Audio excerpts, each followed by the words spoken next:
Good afternoon, ladies and gentlemen, and welcome to Woody Hunt Stadium on the campus of Cumberland University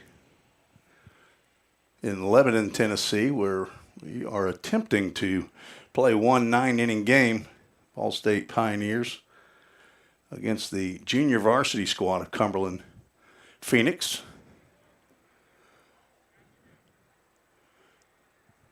But we've got lightning in the area.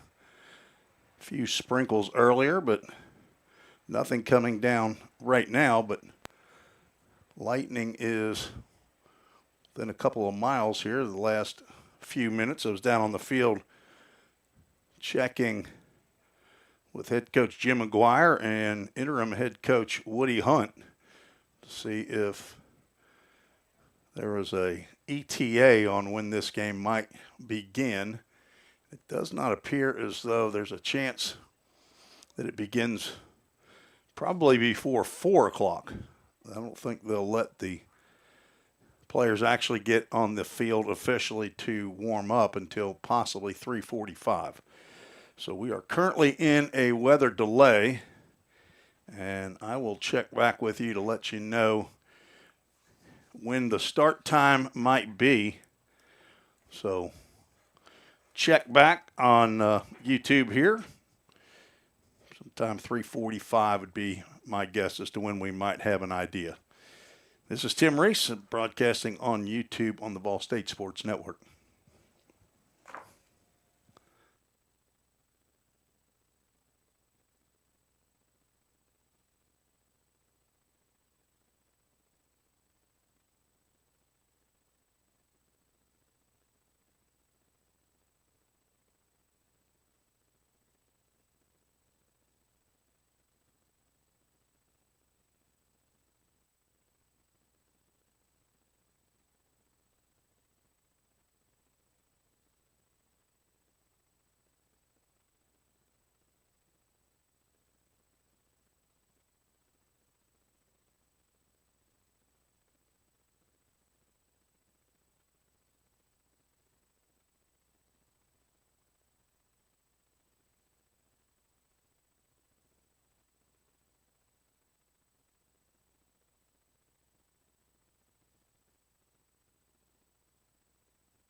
Tim Reese back on the Vol State Sports Network. Just got an update as to when this game might begin. Jim McGuire, head coach, said that looks like they're going to try for a 4 p.m. start time. So that's in about 20 or 35 minutes from now. And there are no lights here at the field, so go as long as light will allow. So 4 p.m. Central Time is the new start time. So I'll get that up on the screen, and I'll come back probably at about 3:50. Of course, you'll be able to see some players at, I think, probably about 3:40 is when they may get out on the field, be able to start stretching. But there's some movement outside of the dugout now, and no infield or outfield practice before the game, as Coach McGuire likes to do. But so we will hopefully have some baseball here at approximately 4 p.m. So stay tuned right here on the Vol State Sports Network.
Good afternoon, ladies and gentlemen, and welcome to Cumberland University, where the 3 p.m. game hopefully is going to get started at 4 p.m.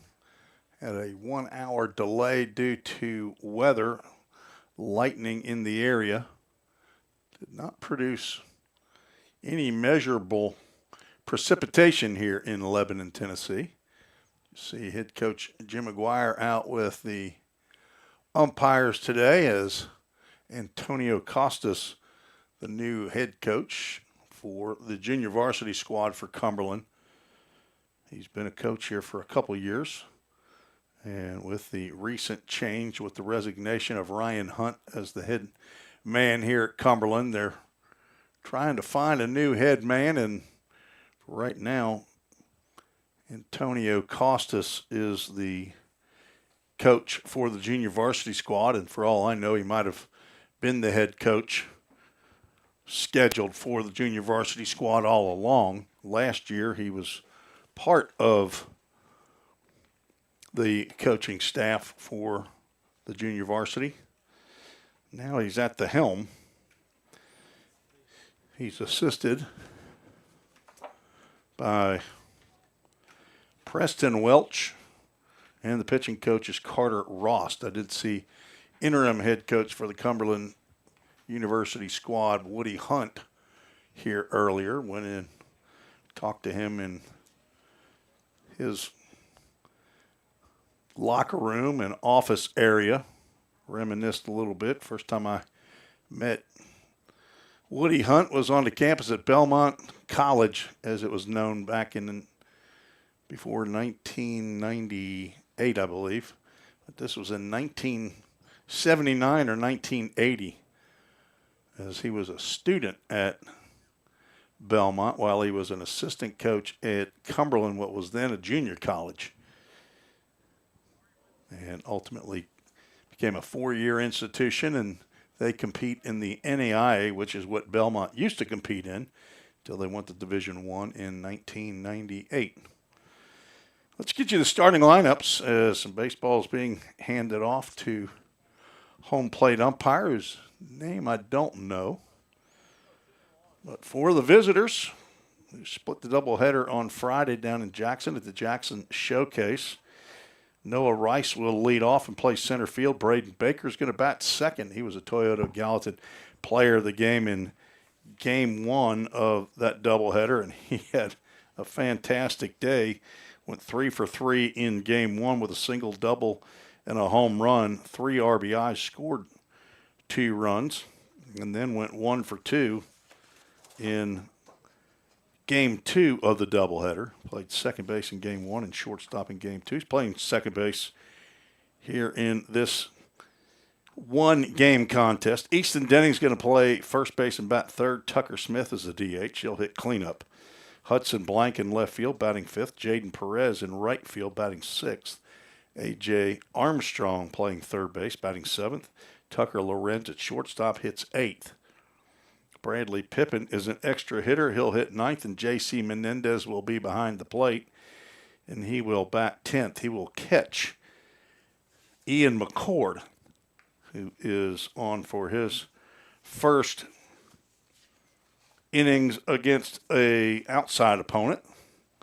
Ian's a 6'1", 240-pound right-hander, freshman from Davidson Academy, exercise science major, and the son of Mark and Jennifer McCord, brother to Maddie and Amber. He's got a granddad, Bert, in Montgomery, Alabama. Hello to Grandpa and Grandma in Portland, Tennessee. The big red-headed right-hander will oppose another local player, Watson Story, who's a freshman here at Cumberland. He's going to get the start for the junior varsity squad. He's from Beach High School and from Hendersonville, Tennessee. Their batting lineup looks like this. Angel Hernandez leads off, plays second base. J.J. Odom plays shortstop, batting second. Alex Johnstone in right field hits third. The cleanup hitter is the DH, Paul Pittman. And batting fifth, playing first base, Cole Austin. Trenton Strickland is in center field, hitting sixth. Mitchell Coons in left field, batting seventh. The catcher is Hunter Blanton. He'll hit eighth. And Jason Sondag at third base, batting ninth, as Cumberland will only bat 9 in their lineup. Vol State, as Jim McGuire does in the fall, he bats 10 throughout the fall season. And as I said, Watson Story on the mound from Beach High School in Hendersonville. And the Phoenix have taken the field. Vol State supposed to take on the Phoenix earlier this year, back on September 6th, just 10 days ago, in Gallatin, but that was right after the resignation of Ryan Hunt, who preceded Jim McGuire at Vol State, was there for 5 years. And prior to that, he was an assistant to his father here at Lebanon, or Cumberland here in Lebanon. And Woody Hunt was, I believe he was the head coach or an assistant coach here at Cumberland Junior College and Cumberland University for about 40 years. As a matter of fact, Jim McGuire, head coach of Vol State, played for Woody Hunt right here, as you see Coach McGuire run out to his spot at third base. He's not too old to run. Still throws batting practice to the team, especially pre-game. Probably throws a couple thousand pitches a week. It's unbelievable. He's assisted by Trevor Mootsie in his second year as the pitching coach, and first-year volunteer assistant coach is Gabe Jennings. Noah Rice, Braden Baker, and Easton Denning, as we are about set to get started here in just a little bit before 4 o'clock. Noah Rice, left-handed hitting outfielder, transfer from Belmont University, 5'11", 180-pound redshirt freshman from Station Camp High School.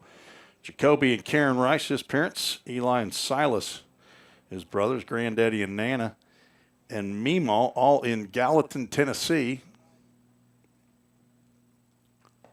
And a swing and a miss. Game time, 3:58 Central Time. We are underway. Game time temperature 79 degrees as Station Camp Bison versus Beach Buccaneer. 1 year difference. Battling right here. 0-2 pitch is a little bit high and outside. Count goes 1-2. Rice was 1 for 3 in game 1 against Bevel State on Friday. And Story takes something off of that one and gets the swing and miss. Noah Rice down on strikes for out number 1. Here in the top of the first inning, just getting started. Tim Reese on the Vol State Sports Network. Got a few of you joining us on this Tuesday afternoon during the work week. And Braden Baker sees a very slow breaking pitch. Hit him right on the 3, on the back of his jersey. He will be the first base runner of the ball game. Got somebody 40 Rock 1980 on YouTube. It's chatting in, wanting to know where this is. This is in Lebanon, Tennessee, just east of Nashville, Tennessee, about 45 minutes away from Gallatin, the home of Volunteer State Community College. Changeup catches the outside corner to Easton Denning for a called strike. Baker, Rice would be as well. Baker, a threat on the bases. Baker been on base a bunch here in the early going. He starts to take off as that ball skied into center field. Under it is Trenton Strickland, and he makes the catch for out number 2. Denning having a little bit of a slow start, went 0 for 4 in game 1. I don't have the stats with me for the intra-squad games that have been played by Vol State prior to the doubleheader down in Jackson, Tennessee on Friday. I'll get those. I am the statistician in the fall for the ball club. Tucker Smith in there Looks at a pitch, pops in and out of the glove of the catcher, Hunter Blanton, for ball one. Smith, also a transfer from Belmont University. He got in about 18 games, though, so he is in his sophomore year. He and Noah Rice played together at Station Camp, although Tucker Smith went to Merrill Hyde High School. He takes one just above the letters, and that's ball two. They are running the scoreboard here. They don't always run that, I don't think, here at Cumberland when we play. Typically play in the fall and the spring against the junior varsity squad. Story tries to get that outside corner, and he's gone 3-0 to Smith. See if he has the green light here. He's got a lot of power in his swing. He went 1 for 4, had an RBI on Friday in game one. Did not play in game two. He is taking all the way. So that pitch gets in there for a called strike. Smith also from Hendersonville. Chris and Cecily Smith, his parents. Carly's a sister. Graham is in Hendersonville. His only grandparent. Tucker going to be ready to hack here. Takes a big swing and pops it up in the infield. Smith still standing in the batter's box, and the catch is made by the first baseman, Cole Austin, just in fair territory. Looked like Smith did not want to give up the batter's box, but he would have had to have gotten out of the way eventually if it came down in that batter's box, because now the right-of-way goes to the fielder. So a pop out to the center fielder and then a pop out to the first baseman just to the left of the batter's box. Ends the inning for Vol State. No runs, no hits, no errors. One runner was left aboard. That was the hit by pitch to Braden Baker. We are playing some baseball here on the campus of Cumberland University. We'll be right back. We're all working in the cloud. But what really is the cloud? If you start pulling back the clouds themselves, you find out it's an infrastructure. Computer science is really computer engineering. Right now, Middle Tennessee is quickly becoming a growing tech hub with several IT companies that are looking for skilled workers. if you're pursuing the CIT program at Vol State, you're preparing yourself to fill those positions. Have you ever wondered what happens when you click Buy It Now? A whole series of transactions take place, from the manufacturer to your front door. That is logistics and supply chain management. At Vol State, we offer end-to-end supply chain courses. Going into the future, our students need to understand these processes. A lot of business is dependent upon getting a product on time. Students here at Vol State are able to leave here with that knowledge. Because the supply chain Is counting on me. Head to the bottom of the first. Ian McCord on the mound for his first innings against an outside opponent. I think he's got 2 or 3 innings in the inter-squad game. But a big recruit out of Davidson Academy for head coach Jim McGuire. The defense he'll have behind him, Hudson Blank will be in left field, Noah Rice in center, Jaden Perez out in right field, A.J. Armstrong at third base, Tucker Lorenz at short, Braden Baker will play second base. The first baseman is Easton Denning. And the hind catcher, J.C. Menendez, all the way from Miami, Florida, a third-year player here at Vol State. Saw his dad, Ozzie, here in attendance, along with Jaden Perez's dad, Roger. They're all from Miami, Florida. And the first pitch from McCord is way outside for ball one. Angel Hernandez, the second baseman, standing in from the right side. McCord. It's a fastball driven right back up the box, and second pitch in, and Hernandez has a leadoff single.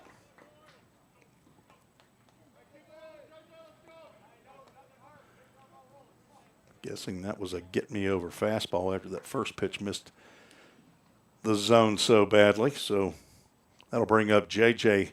Odom. Little internet search indicates he's from Smyrna, Tennessee. Did not tell me what high school he went to, but possibly he went to Smyrna High School. There's a slider that stays up and in for ball one. But he might have been homeschooled. I believe he's been here a year or two. Seems like I remember his name from last year. He pops this one up. That'll get out of play. Let's see if a fan can make a play, but it will go just to the right of the press box. A beautiful press box here right behind the stands behind home plate. Appreciate Coach Hunt and athletic staff allowing me to sit in the home broadcast. Runner from first takes off, pitches high and away, throw down is not in time. Head first slide by Hernandez. Gets under the tag. That's a stolen base. And a runner in scoring position with nobody out. Odom with a 2-ball, 1-strike count. Alex Johnstone, left-handed hitter in the on-deck circle. 2-1, popped up again, out of play. Counter goes to 2 balls and 2 strikes.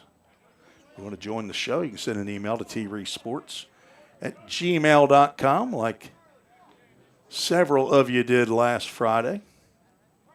Let's see if anybody's checked in already. Oh, Dr. T said she's heading this way. Dr. T going to come on over. Dr. Wendy Tossenson. That ball's grounded to the backhand of Tucker Lorenz. He's going to throw across the diamond to get Odom on the play. Hernandez goes to third. Nice bit of base running there. As the ball ended up being grounded behind him, so a productive out for Odom. Nice play there by Lorenz, who was covering the bag in case of a pickoff. Now a runner at third with less than 2 outs. I'm guessing Dr. T might be bringing her husband along. Kyle, big baseball fan. The pitch down in the turf. Nice stop there by Juan Carlos behind the plate.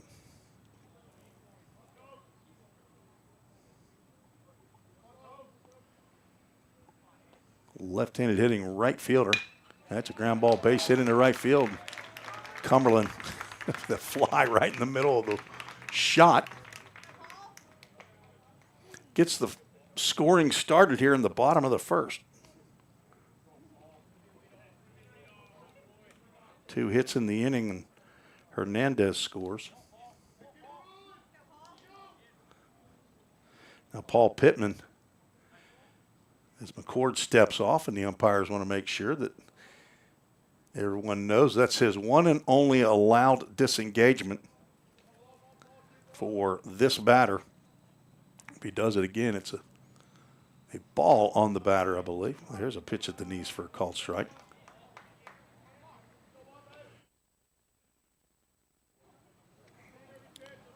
Internet research indicates that a Paul Pittman is from Murfreesboro, Tennessee, Riverdale High School. I'm assuming it's this Paul Pittman. And he is a stout fella. Looks like he might be about 6'4", 6'5". The DH in this contest. Nice backhand again by J.C. Menendez. Count goes 2 balls and a strike. McCord having a few issues getting the ball over the plate. This was originally scheduled for a 9-inning game. Not sure we'll have enough light as a swing and a miss there. Pitch inside to Pittman. Cole Austin on deck. No lights here at Woody Hunt Stadium. They call it something else, their field. The stadium is Woody Hunt Stadium. Don't know if it's also called Woody Hunt Field, but on the campus, that ball is chopped over the third base dugout. Head coach for the junior varsity squad, a former Pioneer, Antonio Costas. Talked to him last year and did a little bit of research on Antonio, and until this past year, he had the most. That ball's cracked out to left field. If it's fair, it's going to be trouble, and it will just go foul. Hudson Blank Could not get to it. It landed in the field of play outside of your viewing area. But Hudson did not have a play. It was a little soft looping fly ball down the left field line. Costas, in the stats that I was able to check, he had the most saves ever I say ever, in the last 10, 15 years, the most saves by a relief pitcher for Vol State. He had 6. Check swing on a ball in the dirt, blocked by Menendez. That will bring the count full count Ministries, full count. Till last year when Drew Moorhead collected 7 saves for the Pioneers to break that record. Throw over to first. John Stone back. He singled and drove in Hernandez, who was at third base. After singling to start the inning, stole second, moved to third on J.J. Odom's ground out. 1 out, 1 on, and the breaking pitch is going to set Pittman down. They called strike 3 for out number 2. First strikeout of the ball game for McCord. Ian, spelled E-A-N, gets a backward K in the books. Cole Austin, the first baseman, stands in. About 4 or 5 Cole Austins on perfect game. So I'm not sure which one he was, if he was one of them, as he looks at a breaking pitch on the inside corner.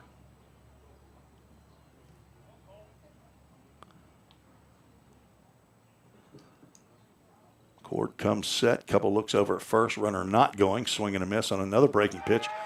And Menendez tried to throw the runner out, but had interference by the batter who's standing in the batter's box. But apparently, as the umpire, I assume, is telling him right now, you can stand, I think is how it goes. But once you move at all, if you get in the way of the catcher, then you're subject to being called out. So I think the batter is out due to interference. I don't think that the runner is called out. We'll see if when Cole Austin comes up, if he comes back up in the first, in the bottom of the second. But I think he's out on batter interference is how that is going to be scored in my book. But 1 run on 2 hits in the inning, no errors, and that would mean 1 runner was left aboard. We'll head to the top of the second inning. Keep it right here. Give you an idea about what's coming up this week. Friday, the Pioneers will travel again for another showcase, the Dinger Classic. That will be in Marion, Illinois. Vol State will play both their games at Mountain Dew Park, also known as Rent One Park. It is where the Thrillville Thrillbillies play from the Summer Prospect League.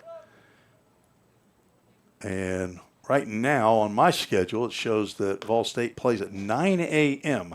That's in the morning. And Marion, Illinois is 3 hours away. So Vol State's going to have to get on a bus really early. Game 2 is at 2:20. And I think that on my schedule it says Frontier, but I think that's changed to Elgin, which is a junior college, I think in the Chicago area. So East Central out of Missouri, and then Elgin. As Hudson Blank, Jaden Perez, and A.J. Armstrong. As Blank wastes no time. He lines one down the left field line, rounding first. And just getting to the ball at the fence is Mitchell Coons. And there's a dudette double for Hudson Blank on the first pitch he sees from Watson Story beginning the second inning. Hudson, a sophomore from Marissa, Illinois. A utility player playing left field. Going to get every chance to lock down the left field spot, as I understand it. Rope that one right over the third baseman's head.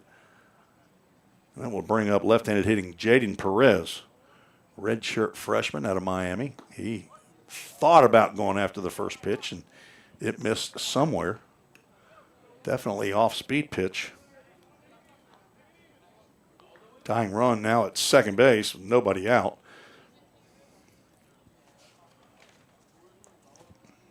Jaden playing right field. I got another off-speed pitch. That one floats over the outside corner for a called strike. 5'11", 200 pounds. Biology major. Son of Roger Perez and Jessica Perez, brother to Jenna and Jesse. Got grandparents all down in Miami, Florida.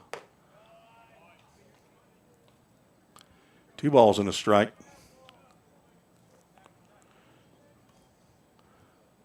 .30 games this past summer with the Fulton Railroaders in the Ohio Valley League. On deck, A.J. Armstrong, his Railroader teammate this summer. Takes a swing and a miss. Count goes 2 balls and 2 strikes.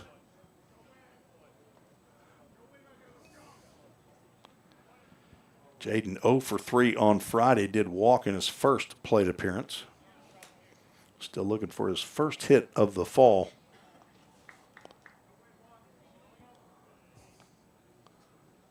Two. Popped up to left field. Coons moving toward the line, makes the catch. Gets it back in to keep Blank at second base. One out. A.J. Armstrong steps in. Jaden been trying to work that opposite field, especially in batting practice, I've noticed, and he's trying to line the ball into left center field. Just got a little underneath that pitch, popped it up to left field. Now Anakin Jack Armstrong, the All-American boy, standing in the box from Woodbury, Tennessee. Another off-speed pitch floated in there, stayed inside. Last half of the season, starting third baseman for Vol State. Led the team and the conference in walk percentage. Lines that one right back up the middle. Diving play by Hernandez. He stands to his feet and throws Armstrong out. Steals a base hit and an RBI away from A.J. Armstrong. Nice play there by the second baseman. On the play, Blank does move over to third. Put a star by that one for Angel Hernandez. And it brings Tucker Lorenz to the plate. Left-handed hitter, and he swings and misses. Or foul tips it into the glove, says the home plate umpire. So leadoff double by Hudson Blank, and he's now standing at third after a fly out and a sparkling play by the second baseman for Cumberland.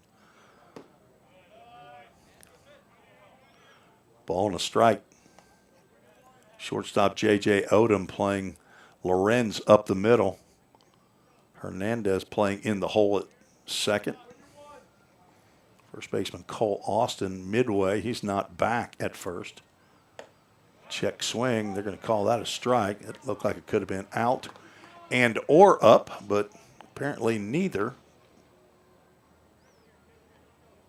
Lorenz now down in the count. A ball and 2 strikes. Tucker was 0 for 2 with a walk and a run scored. Pops that one out of play. Baseball field on the campus here at Cumberland University in Lebanon, Tennessee. Right neighborhood out in left field and right field. That's why they don't have lights here. The neighbors don't want lights. They don't. Ground ball to second, a little easier play for Hernandez. He gloves and throws Lorenz out at first base to strand the runner. No runs, 1 hit. No errors, and 1 runner was left aboard. Again, a sparkling play by Angel Hernandez keeps this a 1-0 contest. Cumberland leads. We're headed to the bottom of the second. A degree in criminal justice can help you find the exciting career that you've been looking for. As a member of law enforcement, as a crime scene investigator, a teacher in a classroom, a detective working on cases, a lawyer or judge, or nearly any job where you get to put the bad guys away. Learn more at volstate.edu. Cybercrimes take place online, and companies need more well-trained workers to stop it. Vol State is training me to help combat cybercrimes in the future. We're training them for those type of jobs that are out there. Vol State CIT programs prepare students to earn industry standard certifications within the IT industry. I choose Vol State because the future needs me now. My story could be your story. Headed to the bottom of the second inning. Somebody just now saw on the YouTube chat asked if there's audio. I'm assuming audio's getting out now. Earlier, I had audio was muted. I'm hoping the audio's been getting out. I'll do a little test on my iPad here. Make sure it's, there it is. I do hear it as I turn my volume up. And Trent Strickland played at Anderson County, says our reporter on the street, Rusty. Thank you. Easton Beatty and Alex Bond. Two freshmen on the Vol State roster. There was a Hunter Strickland that played for Cumberland the last couple of years. So that's why I was wondering if maybe Hunter had changed his name. First pitch swinging and lining out to left field. This is Trenton Strickland. Don't call me Hunter, from Anderson County, and he sees the first pitch and doubles into left field. He pulls a Hudson blank. Now Cumberland with a leadoff batter in scoring position. Third hit of the ball game off of Ian McCord, who I'm assuming is scheduled for 2 innings. Now Mitchell Coons stands in, the left fielder. Denning starting to creep in. Might be thinking there's a bunt on, and Coons swings and fouls it off. So Hudson blank in left, Noah Rice in center, Jaden Perez in right field. Left to right in the infield is A.J. Armstrong, Tucker Lorenz, Braden Baker, and Easton Denning. Behind the plate, J.C. Menendez. And on the mound, Ian McCord.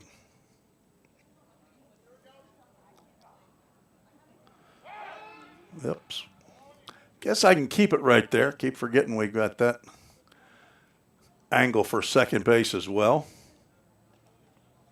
Spinning plates up here in the press box. On deck, Hunter Blanton. Lorenz wants another throwback, but doesn't get it. That's lined out to left field. Hudson Blank playing relatively deep. He makes the catch. Going back to tag is Strickland, but he'll stay put. There's the first out. Coons gave that breaking pitch a ride, but couldn't hook it down the line any more like Strickland did. Now Hunter Blanton, catcher. I believe he's been here a while. At least a year. Number 8 hole hitter here in the lineup for Antonio Costas, coaching down at third base. Preston Welch down at first base. Pitching coach Carter Rost. I'm sure Woody Hunt is around here somewhere. Might be down in the dugout. The now interim head coach at Cumberland. Cord gets the call on the outside corner. Count goes 1 ball, 1 strike. See if I can figure out who's warming down in the bullpen for Vol State. See Nick Godsey's down there, J.D. Speakman. And that throw back to second base is going to go to center field. Rice gets it back into the infield, but an E1 is going to send the runner to third.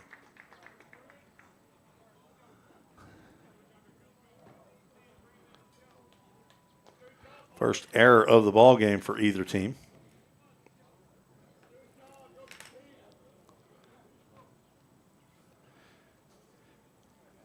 whole lot easier to get that run in with him standing on third base.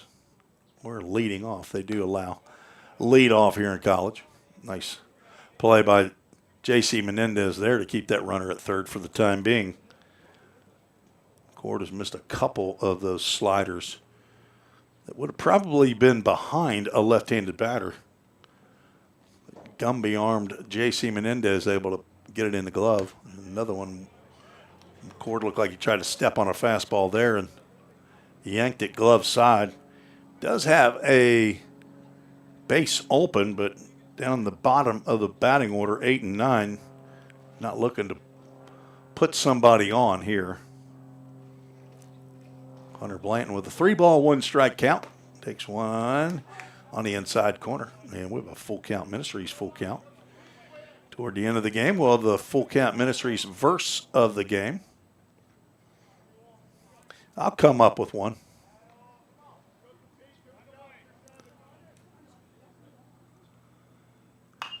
Ground ball foul on the third base line. Dr. T says Sheegan here. Then again, she's paid big money to get this broadcast on YouTube. Matter of fact, she's paying for all of it. Everybody gets it because of Dr. T. In her second year as the president at Volunteer State Community College. Full count pitch. Tried to get, that's off the end of the bat. And McCord fires that one over to Denning at first base. Blanton's going to head to third. Perez's throw is cut off. Someone was staying at third. I have to go back and look at a replay of that to see if he was going to try to score. See if I can get to that real quick. You can do it as well on YouTube.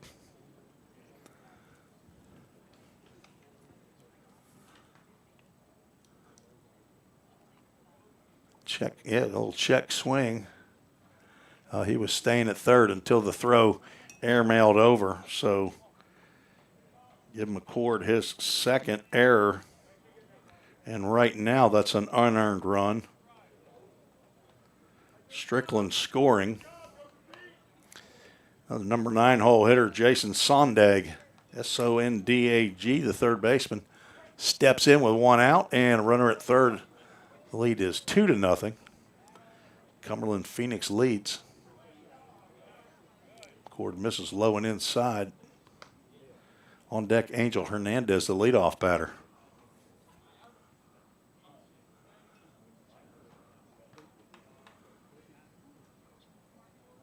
All right. Got audio going. 2 balls, no strikes.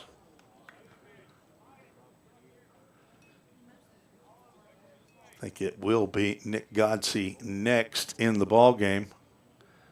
Looks like he's getting loose. Just in case the inning gets out of control. Saw Paul and Suzanne, his parents that are here. Down from Indianapolis.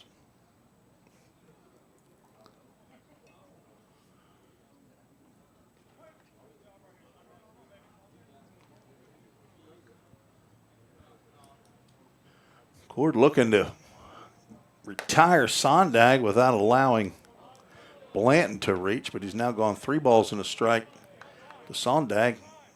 Exact same situation as when Blanton was at the plate. He went 3-1 and then came back, got the full count, got a foul ball, and then a check swing. Ground ball right back to him. There's the foul ball off to the left side. Another full count, Ministries full count.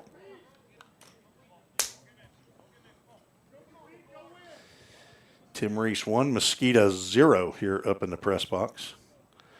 I got him. Hopefully he hadn't gotten me 3 times before I got him, though. As my phone says, it looks like you've taken a hard fall. Foul ball to the Pioneer dugout. I slapped my right arm to kill a mosquito. And my watch says, come on. It says it looks like you've taken a hard fall. Call 911. Wow. Didn't know that would happen. I must have hit myself really hard. 3-2, grounded to first base, backhanded by Denning. This is going to score a run. He flips to McCord for the second out, but an RBI ground out. Scores the unearned run. That makes the Strickland run earned.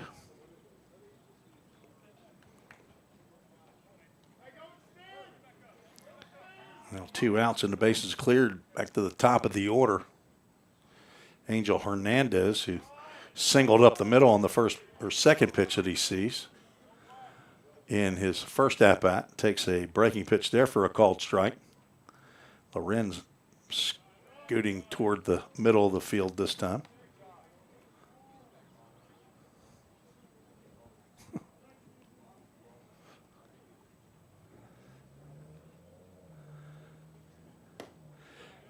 Not the former Major League Baseball umpire, Angel Hernandez. Younger version. You got a single, a run scored, and a sparkling defensive play as he takes a healthy cut there, comes up empty, and the count goes 2 balls and 2 strikes. Scoreboard showing 2 balls and 1 strike. They're keeping that, I believe, in the dugout. 2-2, swing and a miss, and or a foul tip into the glove of Juan Carlos Menendez. Second strikeout of the ball game for McCord, and that should end his afternoon. So he gives up 2 runs in that inning. One of those is earned. 1 hit, 2 errors, and nobody left the board. We are through 2. Scheduled for a 9 originally. We'll see how long we can get, as I see head coach Woody Hunt right there at the bottom of your screen walking by. Take a break and be right back on the Ball State Sports Network. Hey, Jake, that personal price you gave me was a home run. I can't wait to give you some free baseball lessons. Man, I'm really excited about this myself. But you do realize the thing with Toyota of Gallatin is everybody gets the personal price. It's what makes us special. Wait, what? Everybody gets it? Everybody gets it. Let's play ball. Okay. Jake, you ready? Let's do this, Coach.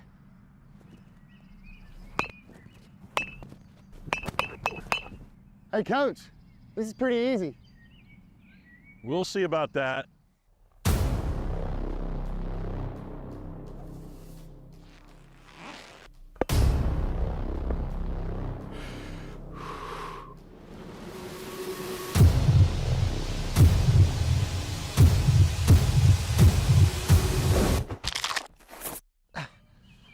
Oh, I think I pulled something. Yeah, better luck next time, old man. I think I'm done, Coach. Call 911.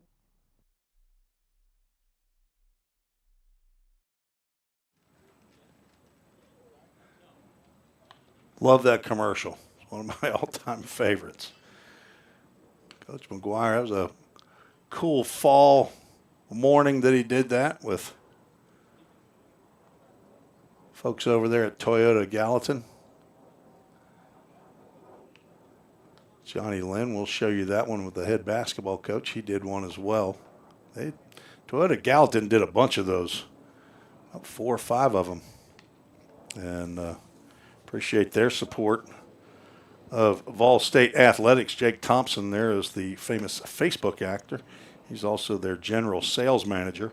Eric Carr, the head GM. They're located right across the eastern entrance of Vol State.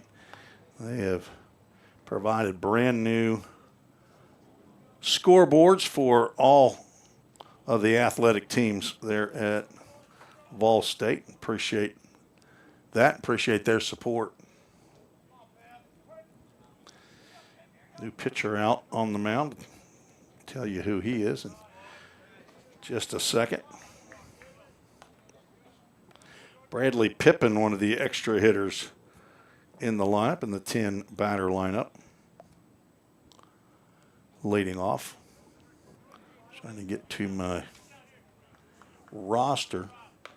Don't see a number 30 on the JV roster. Let's see if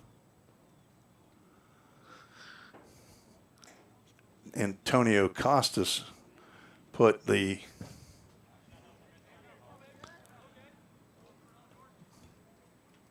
pitcher on the roster or on the lineup card. He did not. It's number 30 is Watson Story. Goes 2 innings, gives up 1 hit, no runs, no walks. Did not. It was struck out 1 batter. 3-0 pitch goes behind Pippin, and that's a 4-pitch walk. And I think the very first pitch might have been the closest pitch that Pippin saw. So leadoff walk by number 30, and he's going to get a visit from, I assume that's the pitching coach, Carter Rost. Let's see if, I'm going to guess this is somebody who's off of their actual varsity roster. Let's see if I can find who that might be.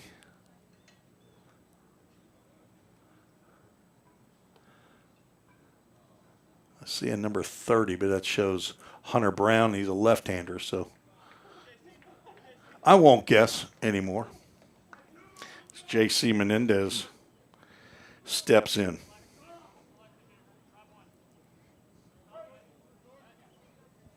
J.C. had a hit in 3 plate appearances on Friday. Swings at the first pitch he sees, cracks one to deep center field. Back goes Trenton Strickland. He is under it just before the track. Hauls that one in. J.C. looked like he got jammed a little bit, actually, and hit that one to straightaway center field. If he was able to get his arms extended and out in front, he probably would have hit that one over the scoreboard. So 1 out. He was looking for a pitch right down the can after number 30 here missed with the first 4. Now he's missed with the first pitch to Noah Rice, who struck out swinging to start the ball game. So Bradley Pippin is at first base, and he's going to get a throw.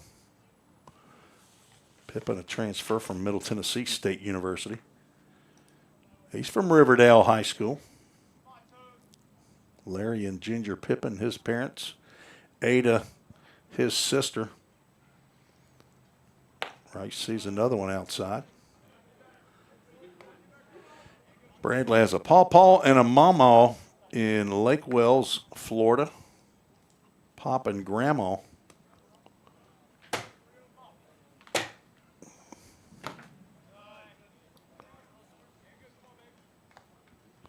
Three balls and no strikes as Tim Reese one fly, nothing. Finally killed the fly that was walking in front of. He's got a buddy I see now. Ball 4. Second walk of the inning.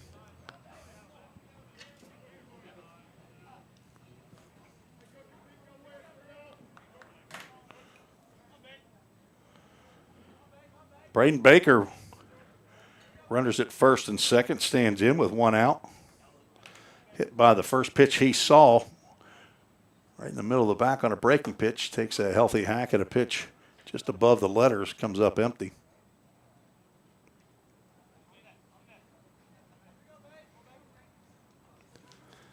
Baker, a transfer from Murray State.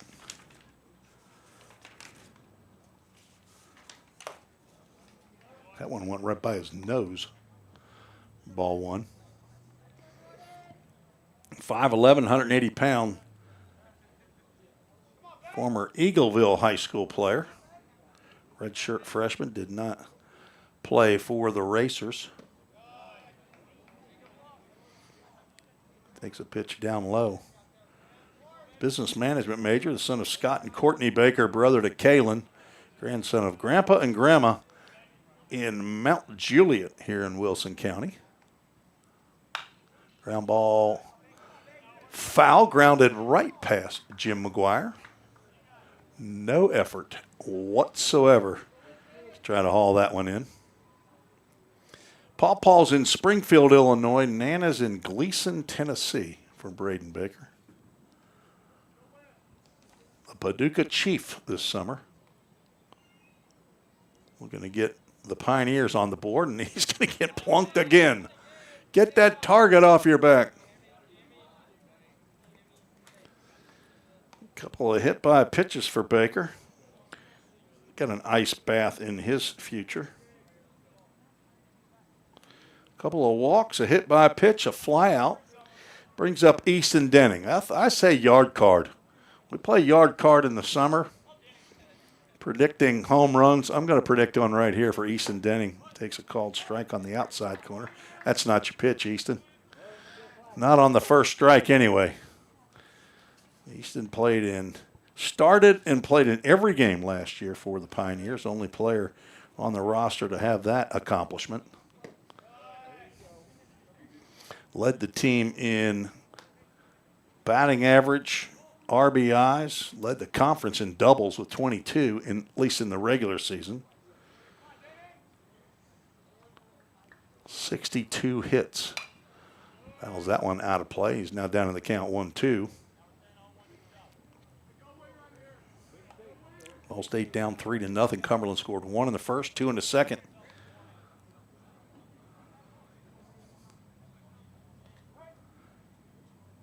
Ball State only has 1 hit in the ball game. That was a leadoff double in the second by Hudson Blank. It's Denning time. He hits one pretty deep left field. Back goes Mitchell Coons. He's still going back, and it's at the base of the fence. Stays in by a hair. Denning just now getting to second base. I lost my yard card, but a 2-run do-dat double by Easton Denning. Gets the Pioneers back in the contest. His first hit against outside competition, and appropriately a double. Baker ends up at third. Rice and Pippin score. They were walked. So there's the second hit of the ball game.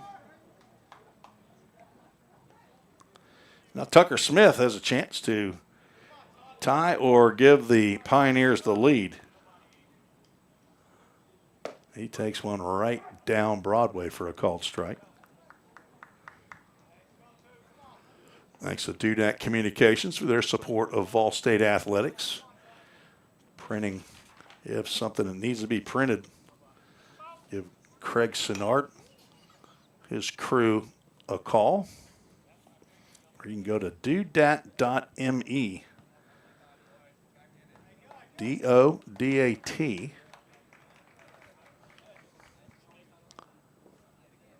Going back to 01, I guess that pitch didn't count. Maybe time had been called. So the umpire turning around to tell the press box, but I'm the only one in the press box. They're keeping the scoreboard down in the dugout, and they're confused. Either there, they don't know how to make a correction. Just shows 0-0. That slider misses up. Smith popped out to the first baseman, who made the catch just to the left of the batter's box in fair territory to end the first. Tucker now with, I'm behind. Must have been looking down. Denning's over at third. We've scored another run. Must have been a balk.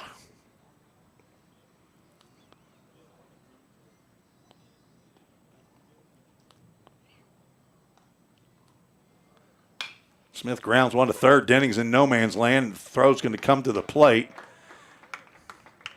And Easton is going to be thrown out. Smith reaches on the fielder's choice. 5-2 retires Denning for out number 2.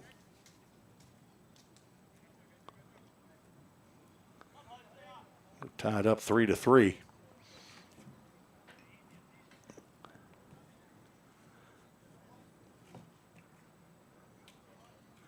See if I can go back and figure out what happened as Hudson Blank takes a strike on the outside corner. I don't know that he agrees. It pops out of the glove of the catcher.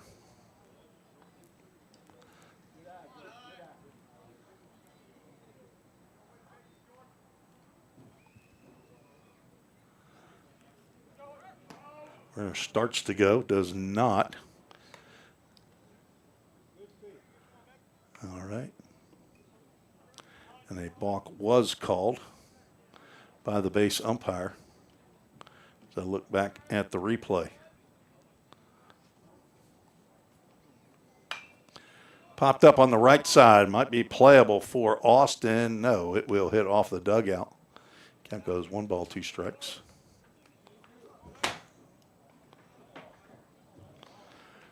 Two for 2 on flies.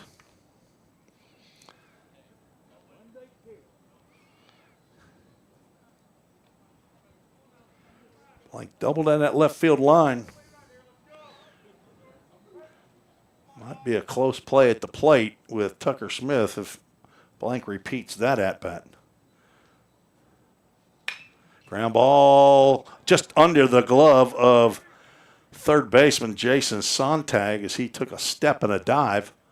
Well, that's going to be another base hit for Blank. He's now 1 for 2. Marissa checked in earlier on the treesports@gmail.com email address.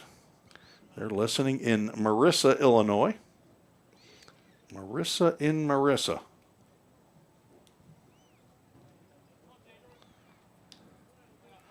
So now 2 hits in the inning. That brings up Jaden Perez. Sees a fastball up. Jaden flew out to left field in the second.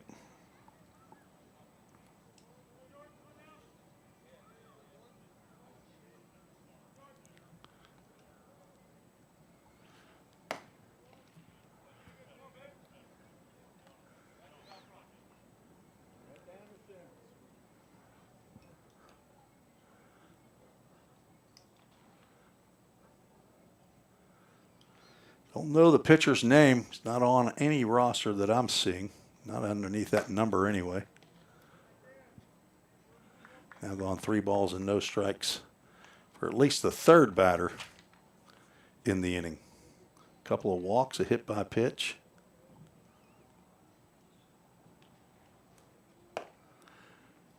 And there's a 4-pitch walk to Perez that loads the bases. A.J. Armstrong get an opportunity here with the bases juiced with 2 outs to give the Pioneers the lead.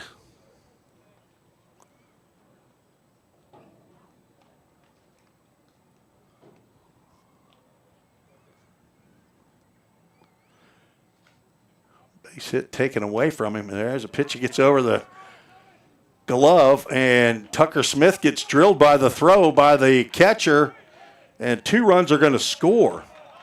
So we're going to get a wild pitch. Tucker did not slide, and that went to the Pioneers' advantage. As the wild pitch move the runners up 90 feet and will score Smith. And then you give an E2 on the throw from the catcher. That allows Hudson Blank to score. And a couple of possible RBIs taken away from A.J. Armstrong. The Pioneers scored 5 in the inning. Swing and a miss. A.J. now with a 1 ball, 2 strike count. Jaden Perez down at third base.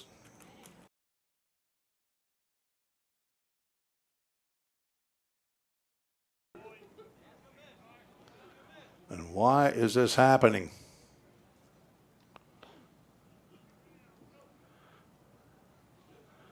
Got the video that's stopping.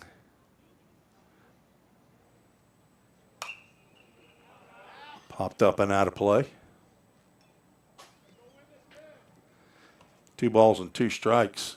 All of a sudden I hear in my ear the sound of, I don't know, it's a computer sound that lets me know something has happened.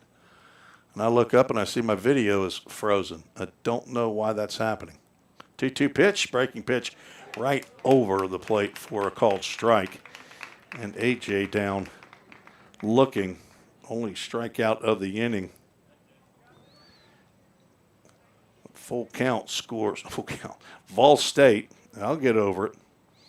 5 runs, not all earned, on 2 hits. There was one big error in there that scored 1. So I'm guessing 4 of those are earned, and 1 runner was left aboard. Vol State is taking the lead with a 5 spot in the top of the 3rd. We'll go into the bottom. And let's get that off, and we'll have a Summit Concrete call to the bullpen as Nick Godsey is on now for the Pioneers. 2-way player. As I said earlier, his parents are in the stands. I saw them before the game. 5'11", 170-pound true freshman from Indianapolis, Indiana, Southport High School. Business administration major.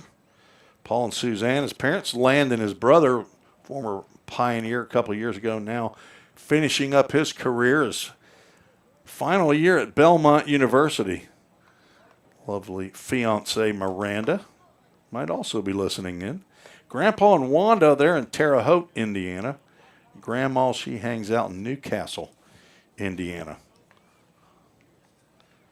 He is on for Ian McCord, who goes 2 innings, gives up 3 hits, 3 runs. 2 of those are earned by my calculation. No walks, 2 strikeouts. Faced 10 batters. Gives away to 46 to number 47, Nick Godsey. Sun shining now here in Lebanon, Tennessee.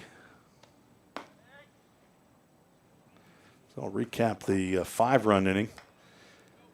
A couple of walks and a fly out put runners at first and second. Pippin and Noah Rice, a walk. Braden Baker got hit for the 2nd time. Bases loaded, double by Easton Denning, drove in 2. And a balk scored 1.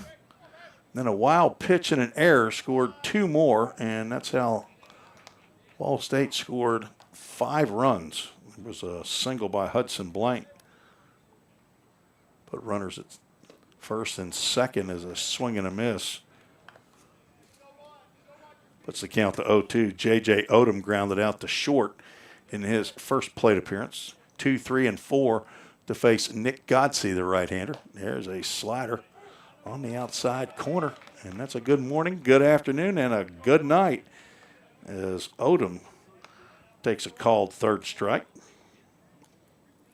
That'll bring up Alex Johnstone, who had an RBI single his first time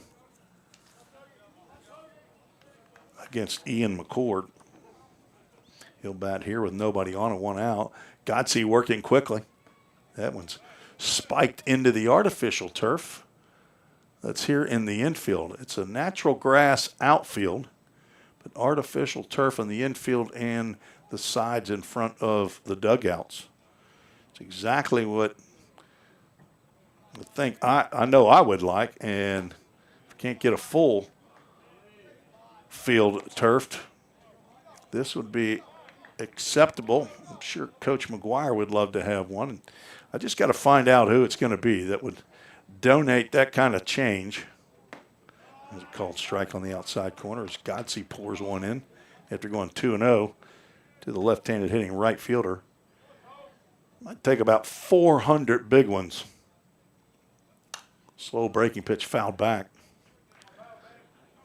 Coach McGuire knows plenty of people that do that. Jim Anglia, a former coach at Vol State back in the early 80s. He has a company that he has in Arlington, Texas.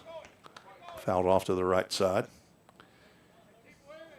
I don't know that he'd be the one that, if somebody came up with the financial backing, if they would get Jim Anglia to come up and do it. But I think Jim McGuire has somebody that. There's another called strike 3. Godsey paints the knees. And then back-to-back strikeouts for Nicholas Godsey. He's going to face cleanup hitter Paul Pittman, who struck out looking in the first.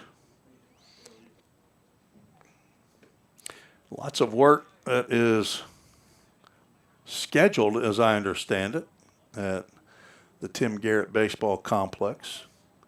Plans are to get a brand new press box concession stand that includes bathrooms, men's and women's. That's right, both. And then maybe a pavilion there by the alumni brick patio that we've started. Breaking pitch stays up for a called strike.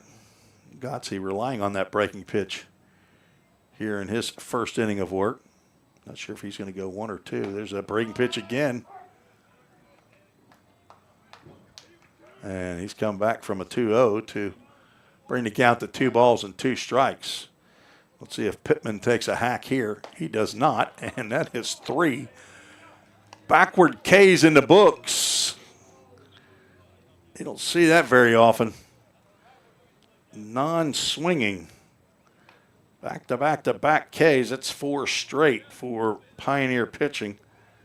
All zeros on the bottom of my score sheet there. Ball State with the lead after 3. Hopefully we can get 9 innings in, but just not sure. We'll be right back after this short break. The demand for mechatronics professionals is on the rise. Students get to earn a wage and college credit simultaneously via our work-based learning program. This hands-on experience gives them a competitive edge in the job market. Industries like automotive, aerospace, electronics, healthcare, and even mining rely heavily on these systems. These positions offer competitive salaries and a chance to contribute to the cutting-edge technologies that are shaping the world around us. Join us in pioneering the future of manufacturing through the power of mechatronics. Visit fallstate.edu to start blazing your pathway now. Classes are available now at the Gallatin and Cookeville campuses. Every day, all around the nation, people find themselves in need of a hero. Fire and emergency medical responders are those heroes we need. They make the difference between life and death. If you desire to make a difference in your community, Ball State is leading the way in training everyday heroes. We offer EMS, paramedic, and fire science programs. Spring 2024 enrollment is now open. Visit ballstate.edu to learn more. New pitcher on the mound for Cumberland. Let's see if got a left-hander on here.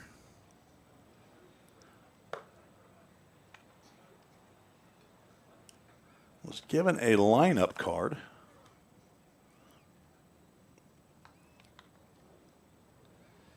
But I don't see this young man's number on that lineup card.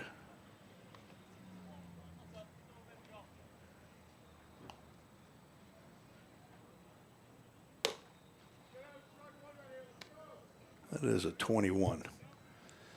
All right, so it is.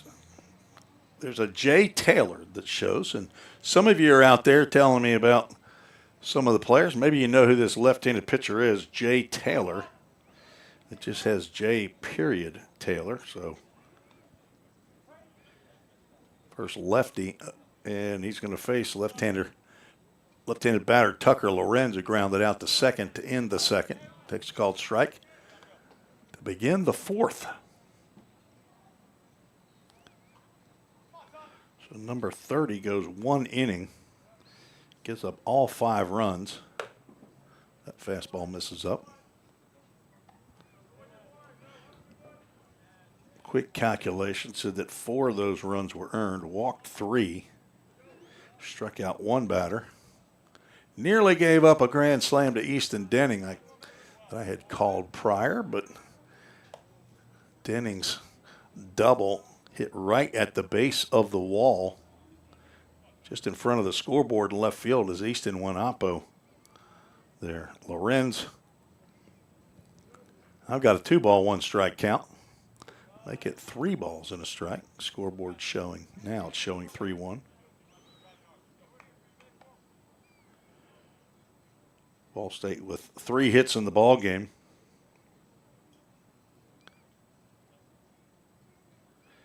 Each of the first 2 pitchers have hit a batter, and it was the same batter each time.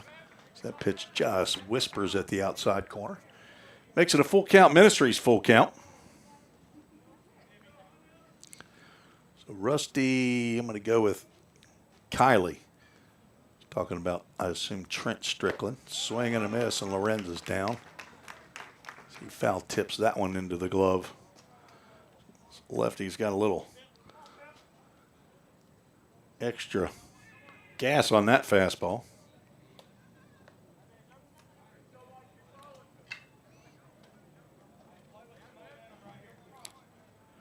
Bradley Pippin, the number 9 hole hitter out of 10, stands in. He walked and scored.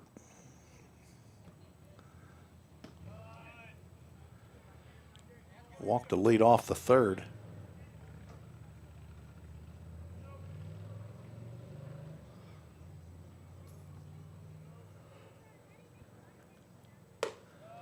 Now gone 2 balls and no strikes.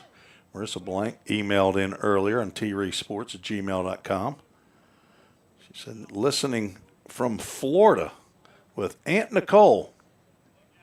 Hello, Aunt Nicole. Ground ball to the left side. Jason Sondag on a couple hops, but his throw over to first base, a little looper, pulls Cole Austin off the base, and Pippin reaches on the error. Second error of the ball game by Cumberland, and that brings up J.C. Menendez, who launched the first pitch he saw to deep center field. Trenton Strickland made the catch right at the warning track. I think that's about 375, 380 is what I was told. He takes a called strike right on the inside corner. I think he thought about taking a hack at that. Pretty aggressive swinger, and this is just similar to what he did on Friday down in Jackson. Has to bounce out of the way of that inside offering from Taylor. I think he swung at the first pitch, was retired in this first at-bat on Friday.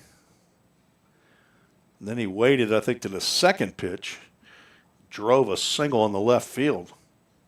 See what he does here. He's not going to get another pitch right now. That first one was very hittable pitch, but his last two not been competitive.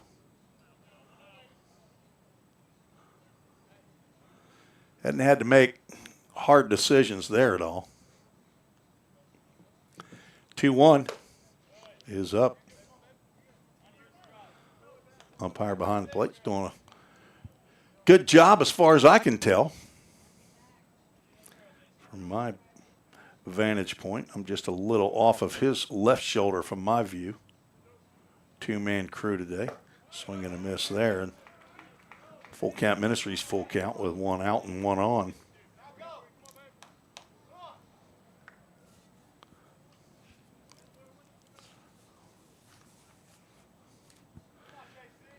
JC, one of the couple of 3-year players, fouls that one back, and it apparently got a bite of Hunter Blanton behind the plate. So he went down to all fours. Menendez stays alive. Little catcher on catcher crime right there for Juan Carlos.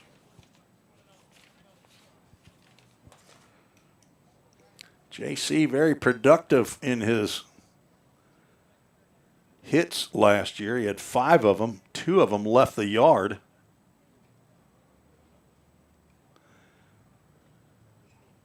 I think it's a trainer that came out. I'm not sure if our pitcher Taylor's got a issue. I wonder if he's got a blister maybe. I'm not sure what they pointed at, but trainer went back into the dugout, possibly to retrieve something. Not sure. JC had 5 hits a year ago, had 26 official plate appearances, had a double and 2 home runs, so 3 of his 5 hits were extra bases. Drove in 9 runs. Yeah, this is on his pitching hand, on Taylor's pitching hand. Looks like it's maybe on his thumb.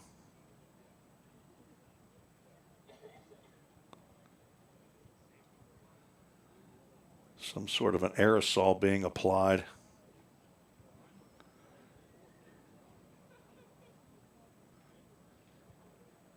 What do they call that stuff? It's not a cold spray. It's something that's probably going to solidify pretty quickly. I assume it's not sticky. Umpires wouldn't allow that. Back to a full count. Ministries full count to J.C. Menendez. Noah Rice, a leadoff batter on deck. Bradley Pippin, let's see if he's off with the pitch. Even though one out, he is not. And Menendez swings and misses. He's down on strikes. Second strikeout of the inning. And Noah Rice gets his third at-bat of the ball game. 5'11", 180 pounds. Lives in Gallatin, Tennessee. Takes a breaking pitch that misses somewhere. No idea where that one missed. I was ready to call that one strike one. Did not appear to be high. Definitely wasn't low. That pitch looks like it got his shirt, and it did. Third hit batter. And all three of those hit batters among the top two in the lineup, as Braden Baker's been the recipient of 2 balls off of his body. Each of the 3 Cumberland Phoenix pitchers have plunked the batter. Braden Baker swings at one that doesn't come at him and fouls it off.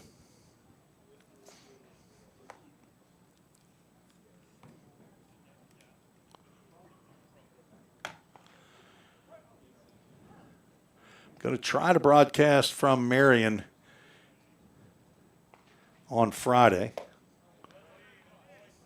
Baker takes a pitch above the letters for ball one in Marion, Illinois. Again, it's 3 hours away from Ball State. Probably going to have to leave at about 4:30 for a 9 a.m. contest with East Central Community College out of Missouri.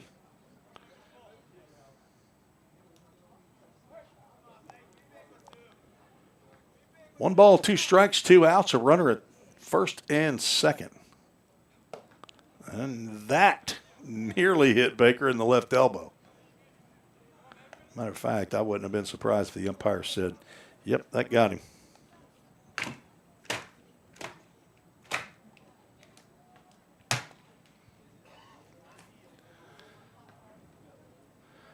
Almost looked like that elbow pad got scraped, but you probably would have heard it down there. Drilled to left field. Mitchell Coons goes back and a couple steps in front of the warning track, hauls that one in as Baker is not getting fooled when he takes a cut at a hittable pitch, lines out for the third out of the inning. No runs, no hits. There was 1 error and 2 runners were left on base. We're through 3.5 innings. We head to the bottom of the 4th. Nick Gotze back out for his second inning of work. We'll be right back after this short break. The Volunteer State has always been home to pioneers. Dreamers and hard workers blaze their paths here. From the TVA to Mountain Dew to touchscreen monitors to the Grand Ole Opry, Tennessee has been home to innovators, creators, and entertainers. From humble beginnings to changing the world, Tennesseans have pushed the boundaries of what is possible. We pioneer healthcare, infrastructure, engineering, and product development. At Volunteer State College, we've developed our degree certifications to carry the torch of Tennessee's success with flexible options to help you blaze your pathway. We are searching for pioneer-minded students who are on their own journey of growth. Learn how these pathways are shaping the future of Tennessee. Like those that have come before, blaze your pathway. Your career awaits. Ball State. Tim Reese back on the Ball State Sports Network. Glad you joined me and glad we've got decent weather here now. We had an hour delay due to lightning in the area. The game was originally scheduled for 3 p.m. Central Time and got started just a little bit before 4. Daytime temperature was 79 degrees. Thanks to Accurate Mortgage. They're going to be another sponsor or sponsor again this year. Godsey's breaking pitch to Cole Austin and then for a called strike. Thanks to Mike Hoover and the folks at Accurate Mortgage. Locations in Franklin and Smyrna. Swing and a miss. Godsey pumping strikes. Cole Austin retired as on a batter interference in his first at-bat. He was at the plate when Alex Johnstone started to head to second base on a ball that was down in the turf. There's a swing and a miss. Godsey's faced 4 batters and struck out all 4 of them. That's the first one that's swinging. So that's 4 Ks and 4 outs for Nick Godsey. Have yourself an outing, young man. But on the play, J.C. Menendez blocked the ball. It went to the left behind the right-handed batter, Cole Austin. Now as Trenton Strickland stands in. He lines one out to right center field, and that ends the consecutive strikeout streak by Godsey. That's the 3rd hit of the ball game as Strickland's now 2 for 2. Doubled down the left field line and scored in the second. But as Menendez was starting to throw down to second base, he got kind of tangled up with Austin. And the umpire ruled batter interference as a check swing. Umpire says he went, and Menendez has the ball kick over to the right. Wild pitch moves Strickland down to second. So 1 out and a runner in scoring position here in the bottom of the 4th. Ball State leads 5-3. Took a little bit off of that breaking pitch, but it landed down low.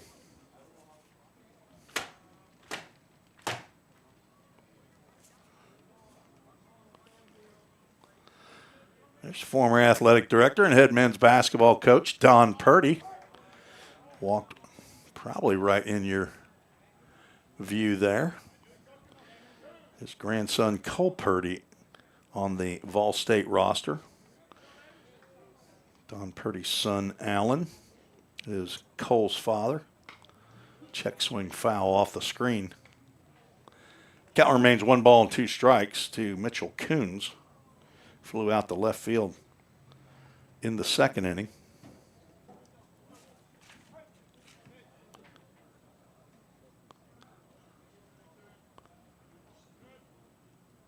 Godsey delivers. That's that devastating slider. He gets another swing and a miss. And another strikeout. All outs have been recorded by Nick Godsey have been strikeouts.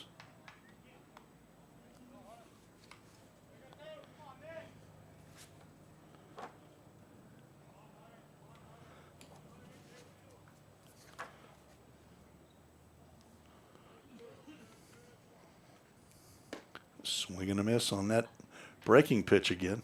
Of course, everybody who's pitching today did not pitch on Friday.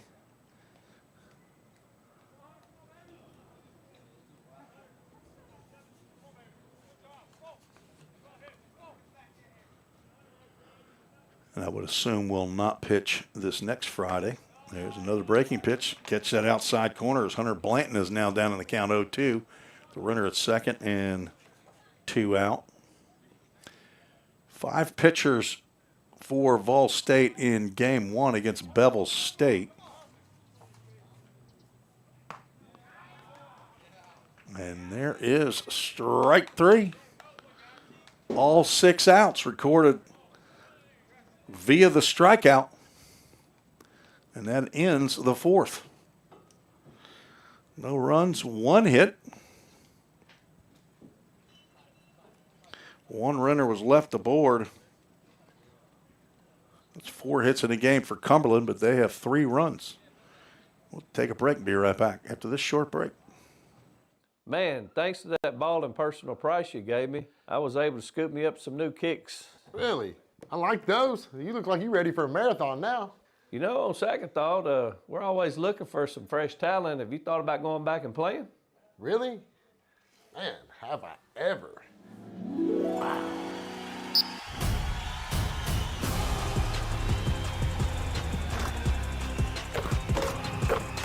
Go to the goal. There you go, buddy.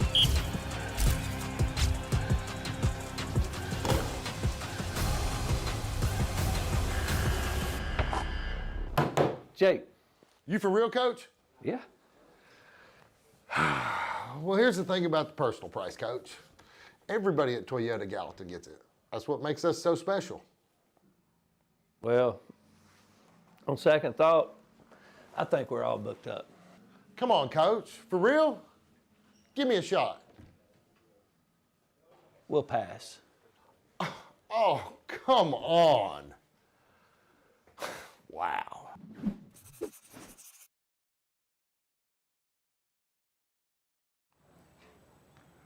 Top of the fifth we go. Looks like a new third baseman for Cumberland. Ethan Adams, I assume that was not Ethan out there last inning. Just looked up and saw that's a number 5 and not a number 15. Don't know if there's any other changes. Cole Austin still at first. Hunter Blanton still behind the plate. And I think that's J.J. Odom out at shortstop. And get out the old trusty binoculars and see if that's Angel Hernandez. It is not. Okay, so. Nope, it is. 1 and 2. Shortstop and second baseman. Coons still in left. Strickland still in center. And Johnstone still in right. And that's Easton Denning at the plate with nobody on. Leading off the fifth, lefty on lefty.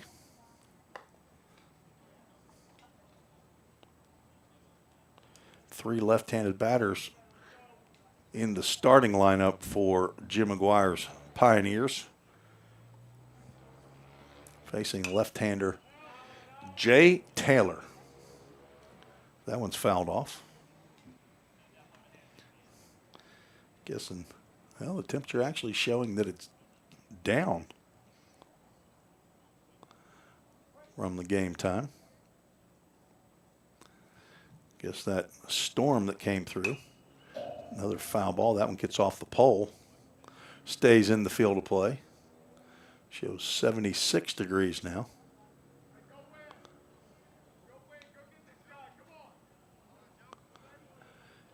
Denning drove one over the head of Mitchell Coons. If he drives one over the head of Mitchell Coons this time, it's going to be out of here. Coons is playing about 3 steps in front of the warning track out in left field.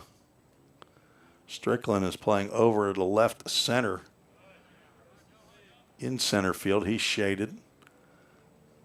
You can see right there, he's shaded a little bit to the left. And the right fielder playing straight away. Definitely not as deep as Coons is in left field.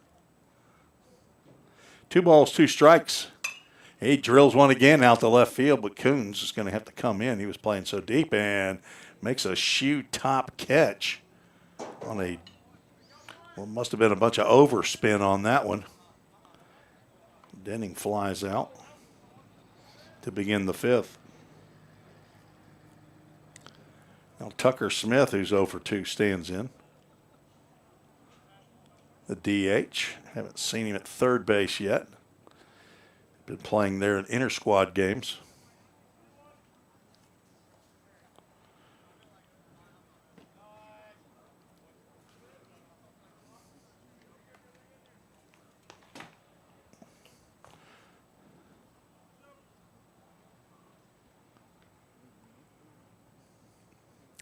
To find out when the stadium was either refurbished or built. press box. Very, very nice. Has an area like a suite to the left of the home broadcast booth here. That would be for scouts, professional. That's line to right field. That will get down and be cut off by the right fielder. Smith's not going to stop, though. Ball is cut off. The throw gets by in the infield, and backing it up is the left fielder, Mitchell Coons.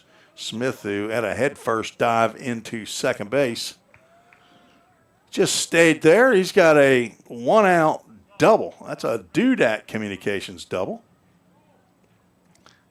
Tucker Smith now 1 for 3. Third double of the ball game for the Pioneers. That brings up Hudson Blank, who's an owner of one of them, and Smith is going to be pulled out. Brevin Suggs will come in to pinch run. Brevin, true freshman out of Greenbrier, Tennessee, homeschooled. I believe I saw his dad, Ben, here. Don't think Lori, maybe she came later. Blank, thinking he's going to get hit by that pitch, was bailing quickly.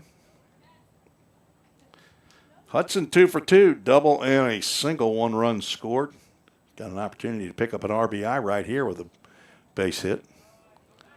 That ball gets underneath the wickets there of Blanton, and Suggs reads a good dirt ball and moves to third base on the, let's see if that is a wild pitch. Yes, it'll be a wild pitch. It got down into the turf. My good buddy Ken Stegall at the scorer's table helps me with my scoring of games. I don't think I've ever been the official scorer for any real game anyway. But he's taught me a lot in the last 5 years. That ball's lifted out to right field, and this will drive in a run. Alex Johnstone makes the catch over his left side, then has to turn his body around to throw home, but that's a sacrifice fly thanks to the wild pitch and the heads-up base running by Brevin Suggs. Gets an RBI to Blank. And Ball State leads 6-3. The base is cleared now for Jaden Perez, who's walked and flown out. So the double by Tucker Smith ends up coming around to score. Perez looks at a breaking pitch, catches the outside corner. He's 0 for 1 with a walk. For Jaden to get in the stat column with a base hit, and he does. Lines that one over the leaping first baseman, Cole Austin. He's going to drop the anchor at first base as Johnstone cuts this one off and keeps Jaden at first. A 2-out knock, 2 hits in the inning. I believe that is Jaden's first hit of the fall. So, as a buddy of mine, Wilson Tucker over at Belmont would say, get a hit, get an average. Now his full count 242 group buddy, A.J. Armstrong, stands in. He takes a fastball up for ball 1. Jaden Perez, A.J. Armstrong, Drew Moorhead, 3 returning players from last year's 242 group. Throw over, and that gets down in the turf and gets by Austin at first base. Perez slides in at second with no throw. An errant pickoff attempt. E1 on the books. That's the third error for Cumberland today. It's the third error by a pitcher for either team. Now runner in scoring position with 2 outs. Base knock here by Armstrong, and Perez ought to be able to score. Count goes 2 balls and no strikes. Anakin Jack from Woodbury, Canyon County High School, the son of Jack and Sharon Armstrong. Howdy to that family, back for year number 2. Kaylee's his little sister. And, of course, Paul and Nana, the Craddock's in Woodbury, Tennessee. They are frequent flyers on this Vol State Sports Network. A good family. 2-1 pitch fouled back. AJ, 6'1", 225-pound sophomore. Hit .244 for the Pioneers last year, 36 games. His ground ball up the middle, another backhand by Hernandez, and he throws, and he gets A.J. Armstrong again. That's two sparkling plays by Hernandez to retire Armstrong both times. 4-3 in the scorebook, and a yellow star signifying not a diving play this time, but he had to range far up the middle and make a strong throw back to the base to retire A.J., but Vol State scores 1 run on 2 hits. That run was earned. There was 1 error in the inning, and 1 runner was left aboard. 6-3. They did not put that run on the board. On the scoreboard, but it's right on my scoreboard, as we'll have a Summit Concrete call to the bullpen when we return on the Vol State Sports Network. We're all working in the cloud. But what really is the cloud? If you start pulling back the clouds themselves, you find out it's an infrastructure. Computer science is really computer engineering. Right now, Middle Tennessee is quickly becoming a growing tech hub with several IT companies that are looking for skilled workers. if you're pursuing the CIT program at Vol State, you're preparing yourself to fill those positions. Have you ever wondered what happens when you click Buy It Now? A whole series of transactions take place, from the manufacturer to your front door. That is logistics and supply chain management.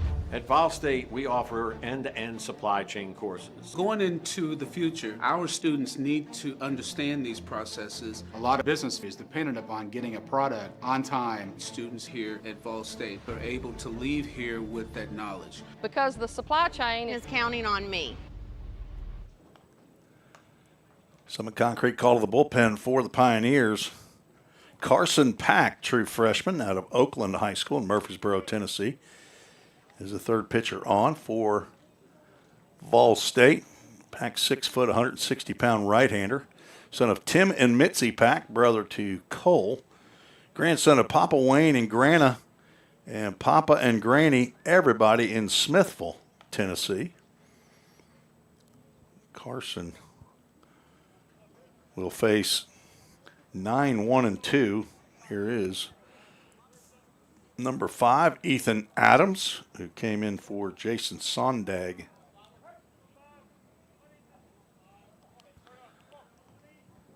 His first at-bat. There's a fastball at the letters on the outside corner for a called strike. Again, I don't have the stats from the inter-squad games. Did not print those out for the broadcast today. Carson's at least got one outing as he gets the call on the appeal down at first base on the check swing by Adams.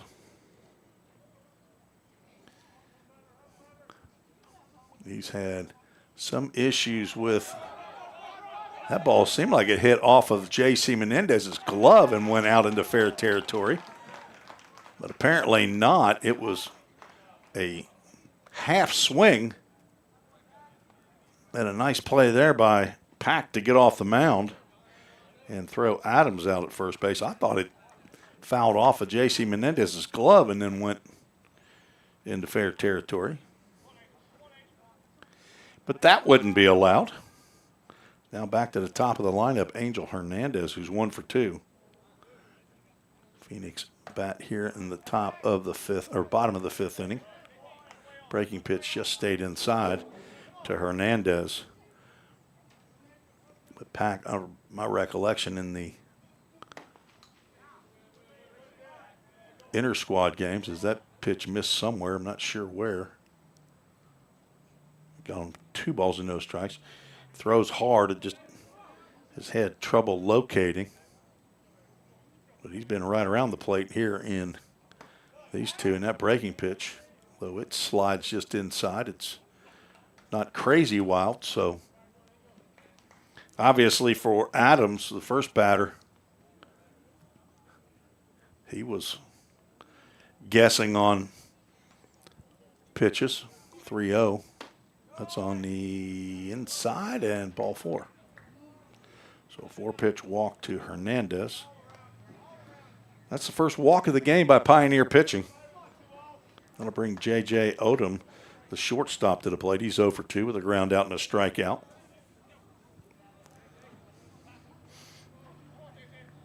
So Ian McCord goes 2 innings. Nick Gotze goes 2 innings.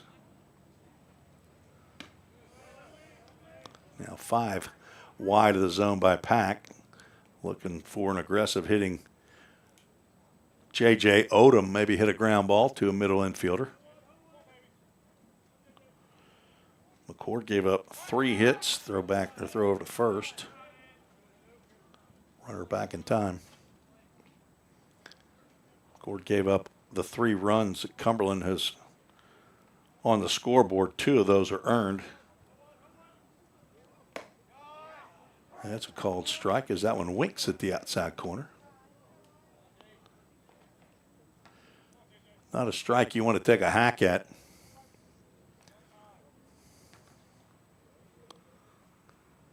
Got some Cumberland fans listening in. Glad to be able to provide the broadcast for you. Cumberland, as far as I know, does not broadcast their fall season. This is my 4th year to broadcast fall baseball for the Pioneers. This next spring will be the 5th year to broadcast. That ball's drilled to left field. It's down for a base hit. Odom, Hernandez going to continue on. Hudson drops the ball out in left field. And runner's going to be at second and third with 1 out.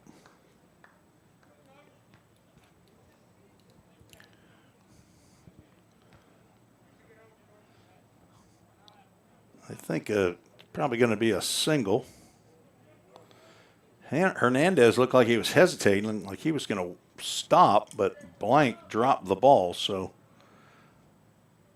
my score sheet not official at all, but I'm going to have to give Hudson an error on the dropping of the ball as time's called, and JC will go out and have a chat with Carson Pack probably to go over the signals with a runner at second base.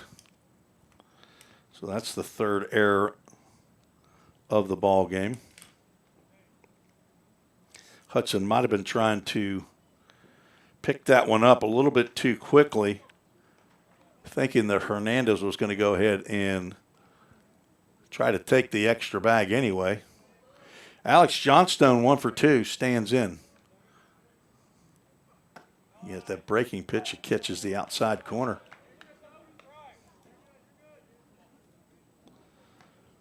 Single to right in the first inning, drove in Hernandez for the first run of the game, and then he was the Oreo cream in the middle of a backward K cookie in the 3rd for Nick Gotze. Is another swing and a miss there. He's down in the count 0-2. Gotze struck out 2, 3, and 4 in the lineup, all looking in the 3rd inning. All 6 of his outs in the 2 innings he pitched were via the strikeout. 3 backward Ks, 3 swinging Ks. 0-2 pitch. That's high and away.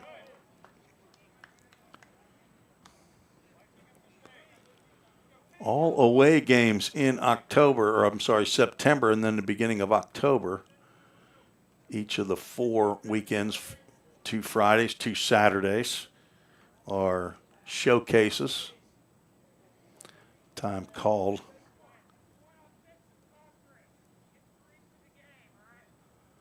All right, home plate umpire is talking about how many times I think the batter can call timeout. I think he's saying only 3, and that was 1 right there. So not sure if that's a new rule. I thought there were 6 offensive timeouts allowed. Fastball misses low and in.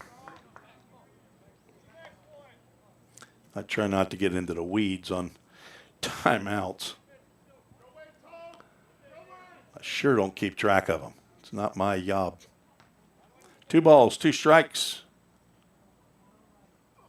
They could not hold up on that breaking pitch. It was not even near the plate, but a swinging strikeout.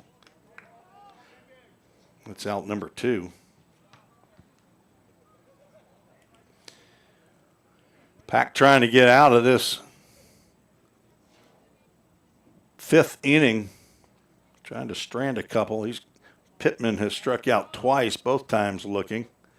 I think both of those have been on breaking pitches. There's a nice stop by Menendez on a breaking pitch down. So Ball State on the road this Friday. Then the following weekend will be Saturday at Murfreesboro in Middle Tennessee State University in the conference showcase. That's off the glove, and that's going to score a run. Menendez got to it pretty quickly, but could not get a handle on it. Going to be a wild pitch. Scores a run and moves Odom to third base.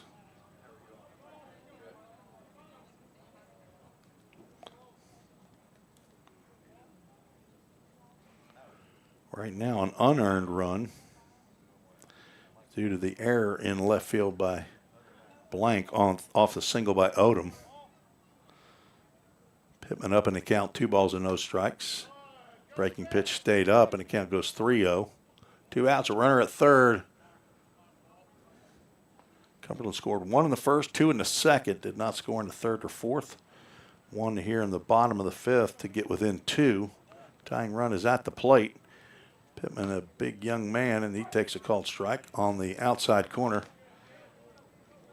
as Pack has to work his way back after falling behind 3 balls and no strikes to the Riverdale Warrior. So a couple of Murfreesboro players as that's chopped to short. Lorenz, high throw, and Denning gets on his tippy toes and makes the catch. So 6-3 retires Pittman. Cumberland scores 1 run. It was unearned. 1 hit, 1 error, and 1 runner left aboard. Not sure how many innings we'll get in here. It looks dark on the video right there. It is cloudy here in Lebanon at Cumberland University. We'll be right back. A degree in criminal justice can help you find the exciting career that you've been looking for.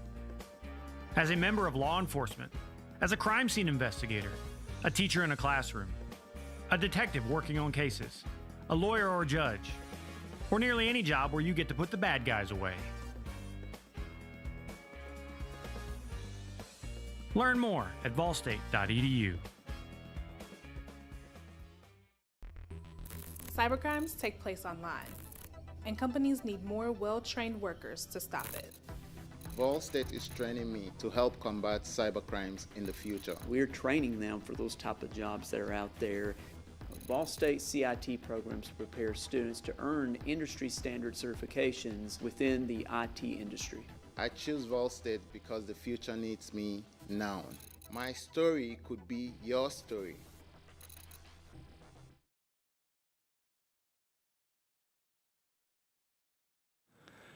Dead air. Looking for number 13, the new pitcher, possibly Wells Hostetler. It's showing on the roster that I have. Oh, there's old man Purdy right there coming up into the press box. You couldn't get in the door there. Is that what? I'm locked in. Don Purdy coming up to say howdy. We're here to keep the riffraff out. We're here to keep the riffraff out, Coach. I'm good. Good, man. We're on the air, Don. Just go ahead and grab the microphone. I know. See you, Tim. Pull up a chair if you can. How's everything going? It's going good. Looks Got an like opportunity to we're doing pretty good broadcast some baseball. I know it. I caught you last week. Got to get rid of these flies in here, Coach. Keep on getting in my In my picture, Tucker Lorenz stands in to lead off the top of the 6th with a new pitcher, Hostetler. And grounds it just past the pitcher. Hernandez, who's been stellar at second base, makes the play for out number 1. So Don Purdy, former head basketball coach, athletic director, was at Belmont when I was there 100 years ago, and he was there first. Yeah, and Tim's probably just as good as he says he is. He was a real good player at Belmont. Tim don't talk about his time at Belmont. Yeah. Not playing. Bradley Pippin steps in, takes a pitch that nearly hits him. We didn't get a chance to broadcast baseball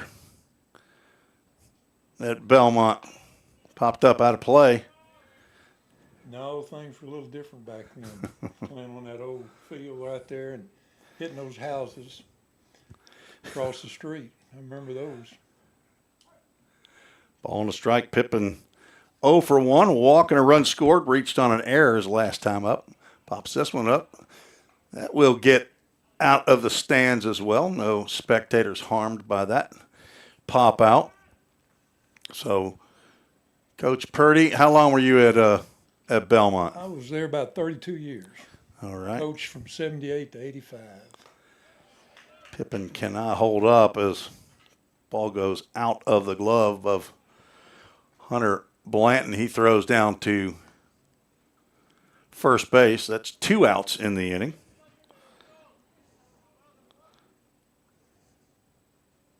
Baseball fields really changed since back in your days. This one here at Cumberland, or are you talking about? I'm talking about everywhere. Yeah, 45 years ago, or Yeah. 43 anyway. 45 since I started. 1979 to 1982, so that was right in your wheelhouse there. But you got a grandson, Cole Purdy, on the squad, don't you? I do. Lifted down the left field line. It's not far enough to get out, and the catch is made in left field by Mitchell Coons for a 1-2-3 inning. Of course, we'll keep it right here where Coach Purdy makes the effort to come up into the press box. We're going to chat with him. But no runs, no hits, no errors, nobody left on in the top of the 6th. Vol State keeps their 6-4 lead. But Alan Purdy, your son, is Cole's father, and He's here today. I talked to him. I met him before the game, and he came up and introduced himself. I told Cole, I said, hey, when your dad shows up, tell him to come up and say hello. And when I met Cole, I said, well, if you're from down south there, you got to know Don Purdy. He said, that's my, what does he call you, Pops? Is that what he calls you? Yeah, calls me Pops. Calls you Pops. Yeah. And I said, well, it'll be good to have you on the ball club then. I said, been a long time. I said, I used to be the PA guy for the girls basketball team. That's back when Betty Wiseman, who's still on the payroll at Belmont, isn't she? Betty still does a lot for the women and the mission trips. Right. And travels quite a bit, but she's really very still active with Belmont athletics. Yeah, she's fine lady. She's the face of. She's the face of Belmont. I'm telling you, she really can't is. find a better one right there. No, you know. No, she's really good. Yeah, we're happy Cole's up here at Vol State and with the team, and needs to gain a little weight and get a little strength, and maybe he can help him. What is he, about 145? What do I got him at? 150. 150. Yeah, he's. He told me he's 140, so 5'9", but yeah, he was up to 150, and all of a sudden he lost about 10 pounds. Okay, so. well, his dad said he got a big haircut. Maybe he got, maybe it was 10 pounds of hair. Well, it may have been. It could have been with him. You never know. But yeah, those are some good days back at Belmont. And you were there at 80, 81? 80, 81, 82. Yeah. Changed my life. I mean, no question about it. Yep. We've got a Summit Concrete call to the bullpen. J.D. Speakman, a redshirt freshman, is on for Vol State. He's our only Creeker. Stewart's Creek High School. Gets a swing and a foul ball by Cole Austin, the first baseman. And when I'd never heard of Stewart's Creek High School, Coach, when I came to broadcast baseball for Vol State. We had about 5 players. There's another swing and a miss. from Stewart's From Creek, Stewart's my Creek. first year. This is the first time we've not had multiple players from Stewart's Creek High School. But JD is 6 foot, 175-pound right-hander. And an accounting major, son of Brandy Speakman. Got a Mimi in Mount Juliet. Gets his first inning of work after Carson Pack goes an inning after getting the first 2 strikes. On Austin, he's now gone 2 balls and 2 strikes. Visiting with Don Purdy, pops of Cole Purdy, a true freshman on the Vol State team who was the head men's basketball coach and athletic director at Belmont College, as a check swing turns into a swinging strikeout for J.D. Speakman for out number 1. But Coach Purdy was the head coach at Belmont when I was there, and we ran into each other at the Old Timers Banquet this past January with as that ball's hit high and deep to left field. Back goes Hudson Blank. He's at the wall, climbs it, but can't haul it in as Trenton Strickland is having a day here against Vol State. He's got a solo home run. And that gets Cumberland back to within 1. He's got a single, he's got a double, a single, and a home run. He's a triple away from the cycle. He hit that one. Not sure if it hit the scoreboard or not, but It went right between. Oh, it didn't go over it. It just, I think, between the fence and the scoreboard. swing and a miss by Mitchell Coons is 0 for 2.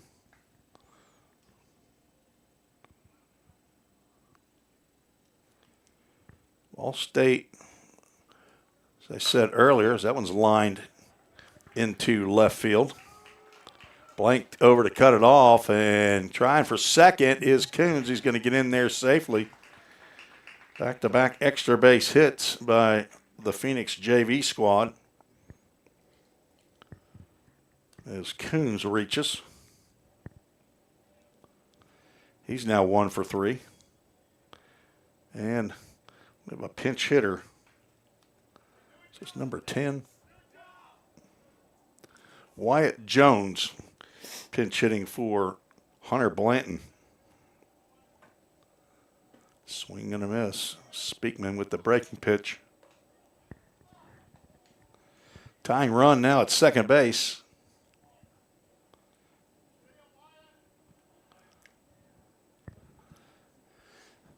Called games with Cumberland before, and they've had like 3 Wyatts as J.C. Menendez makes a nice play there to keep it in front. This may be one of them, Wyatt Jones, over the years. Sometimes they'll have some upperclassmen on their JV squad. I would assume he'll go in behind the plate. He is a catcher on the roster. My wife calling me. Why is my wife? She not know what I'm doing?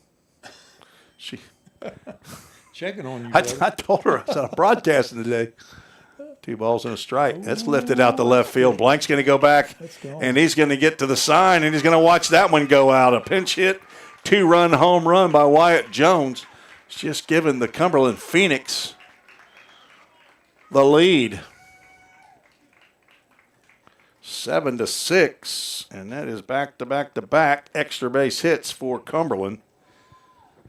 Some would say, Coach, that you're a bad luck charm up here. I need to go sit back down, don't I? Pull your socks up or put them down or do something. I don't know. Back when I was coaching, we recruited quite a few players from Vol State. Actually, Cumberland, we had a couple of good players, so familiar territory. They were a junior college. A lot of people don't know that. So Ethan Adams steps in. They were a very good junior college. Had good players. I had two of my best friends from high school actually played here at Cumberland while I was my first couple of years at Belmont.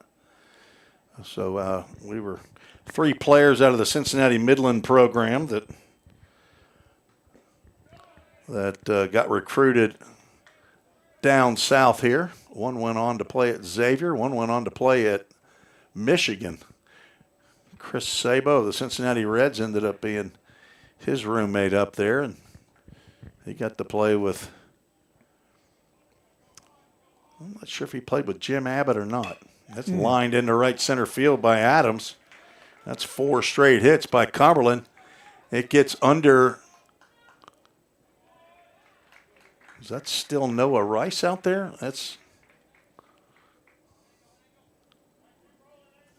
get these binos and see if we've got a change in the outfield. No, Noah Rice in center. Jaden Perez, 2 left-handed outfielders, and that's going to be all for J.D. Speakman as Jim McGuire is out. And, well, I say that 99% of the time, as he now is handed the baseball. Jim McGuire takes out pitchers when he comes out. Let's see if I can watch that on replay and see what happened out there. Well, that was Perez that came over, the right fielder that came over. Had an error by the right fielder, really. Not sure if he was able to get to it, if he stumbled. No, he stumbled and went over it. So. Yeah, there we go. I'll throw a double down there for Adams in the. You've been kind. And I'll be kind. I was a little harsh to our left fielder, maybe, and didn't give a double to their guy before. But we're going to have a pitching change. Let's see who's come out of the Fall State bullpen. That looks like Aaron Anglin. Still getting to know these players here. And well, there's a lot of them to get to know. I was going to say, this is this is my 5th year here, I guess 4.5 years, and this is the most new players that we've had. So number 36, Aaron Anglin, a 6'1", 200-pound right-hander from Covington High School in Covington, Tennessee. Son of Donald Anglin and Justine Blackman. He's got a sister, Nora, and a Nana in Charleston, Tennessee, and a Pawpaw and Mimi in Covington. Aaron, a true freshman, on here with a runner at second and 1 out. JD had a tough time on the mound as looks like Cumberland got their hitting sticks out. He goes 1/3 of an inning. Ends up giving up 4 hits, 3 runs to this point, with the runner at second is his responsibility. No walks, did have a strikeout, gave up 2 long balls, faced 5 batters. Gives away to Aaron Anglin.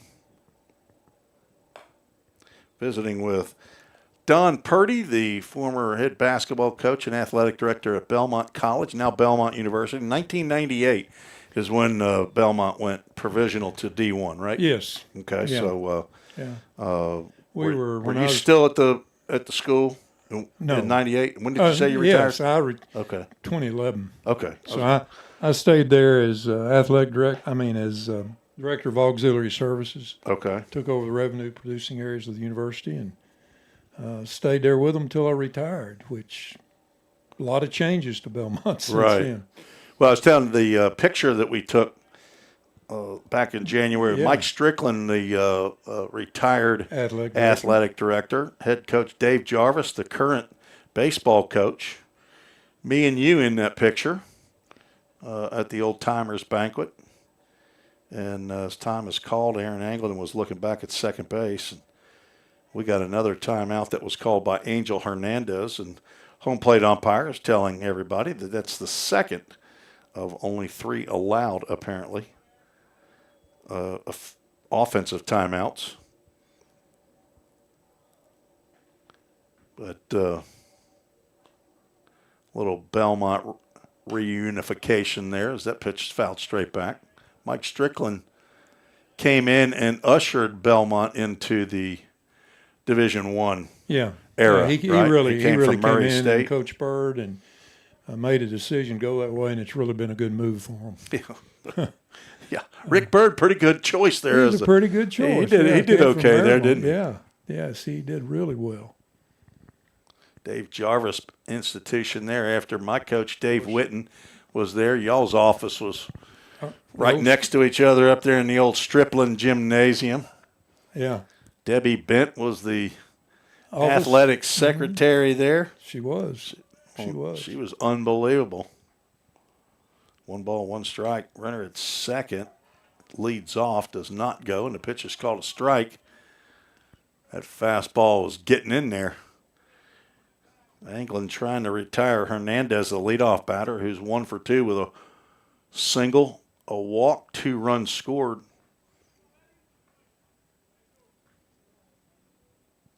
England, long look back at second base, delivers a fastball outside.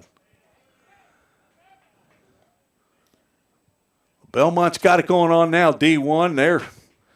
They got all the bells and whistles over there. They do. I mean, they got real broadcasters and everything over there. They don't have to have 4 pages in front of them trying to decipher what's going on like you do. They got 2 iPads, computer. They probably have somebody else switching cameras, don't they? That's lifted to shallow center field. Noah Rice coming in, and he'll make the catch for out number 2. Yeah, those were pretty good days. My last year, I happened to have a kid redshirting by the name of Joe Bailey. If I'd known he's going to be as good as he was, I might have stuck around. Yeah. He ended up being the player of the year. Player of the year, 50 points against Lipscomb. Just unbelievable player. They got to the NAIA national championship. Yeah, they did. Was that in Hutchinson at that time, or where was that? No, it was in Kansas City, Kansas. Okay. 2 outs. Got a J.J. Odom. That ball pops. Yes, J.J. Odom still at the plate. Yeah, back then the NAIA was really a great conference, and they had great, attendance at Kansas City for the NAIA national tournament. Got him. And we got to kill flies up here. If you'd hit the ball about like that, you'd been real good. I might have hit 500. You and all those boys from Ohio back then, Coach Whitten really spent a lot of time recruiting. We came down south. He didn't have to go up there. No. We came down and played tournaments. Yep. Down, and he just had to go over to TPS and watch us. Odom 1 for 3. Trying to pick up another RBIs. Anglin now has gone 3 balls and no strikes.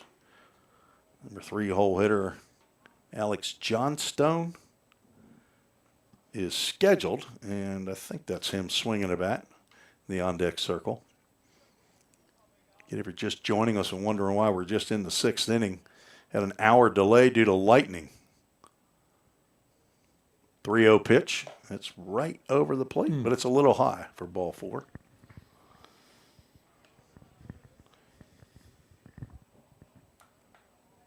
And Johnstone comes to the plate. He's 1 for 3.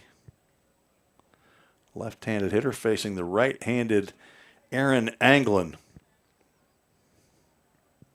Friday when an effort to broadcast. Hopefully we'll be able to get the broadcast off up at Marion, and I'll have some up-to-date statistics for you. I'm a numbers guy. I love that part of baseball. Love keeping a score sheet. And I also keep up with the stats as Anglin dropped down with that breaking pitch. Sails high for ball 1. Accounting major there at Belmont, coach. And when the Cincinnati Reds didn't come calling, I had to get out and get a job. Well, yeah. And you did. I did. I only had 3 jobs after graduation. Worked for the state of Tennessee for 3 years. And then Then I went to an accounting firm after passing the CPA exam, worked there for, 3 years there. Then I went on to the federal government for 26 years. Drawing that retirement pay now. 2-0 stays up as Anglin is struggling to find a strike zone here. Yeah, we just had a granddaughter just graduated in Western Kentucky in a criminal justice degree. What's she want to do with that? She doesn't know. None of them do. I told her she need to talk to you. Yeah. A lot of things you can do. 3-0 pitch coming. And that is a strike. Might have been a gift right there. That's what we told her. She just needs to explore that area because it's a great area to get into right now, especially. I don't recommend putting on a uniform, local law enforcement. Thank God. God there are people that will do it. 3-1 pitch. Yep. Just misses, and the bases are loaded. But that wasn't anything that interested me. I like to be a nosy Rosie and ask questions.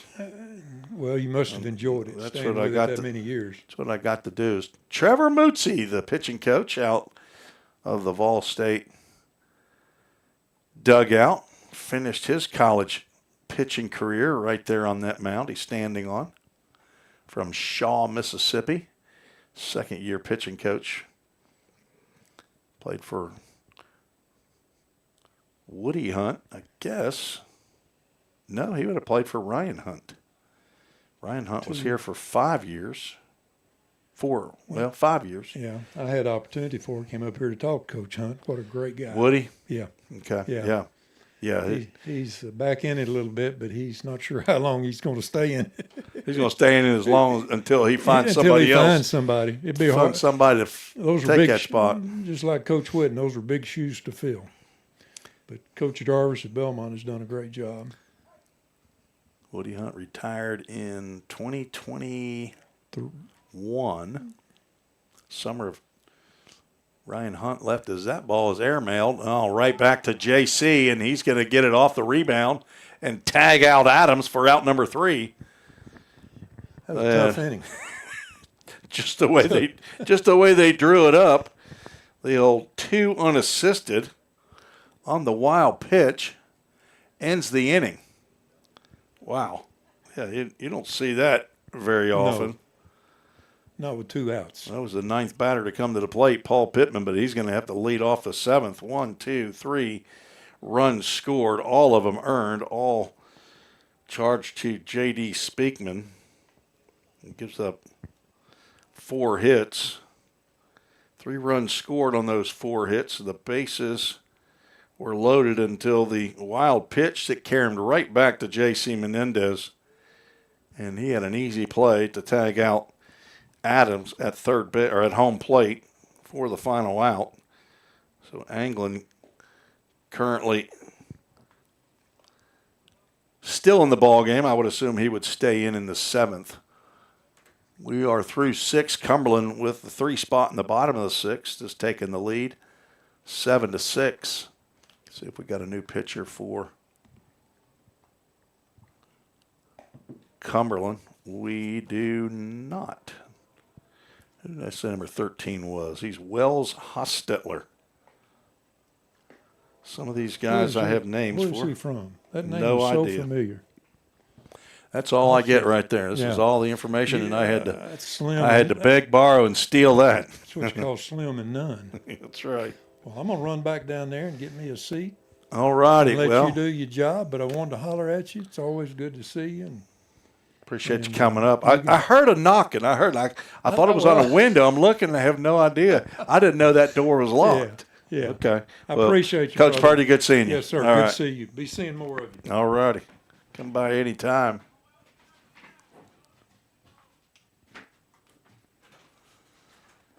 Swing and a miss by Noah Rice leading off the top of the 7th.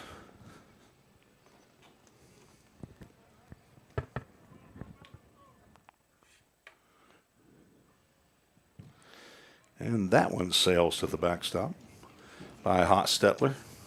Now the pitcher of record for the Phoenix.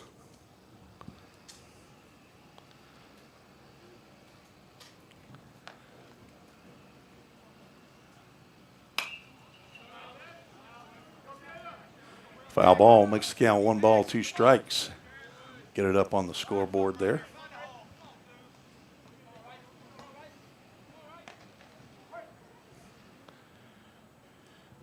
Noah 0 for 1. Make it 1 for 2 as he lines one in the right center field. Alex Johnstone cannot cut it off. Rice is going to think about 3. Slows down, but will pick it back up, and he has a leadoff triple. Not sure if he was reading Coach McGuire well enough there. He definitely hesitated, but he was looking right at the third base coach. Slowed down. I looked over at Coach and didn't see much animation, but they're having a conversation right now as to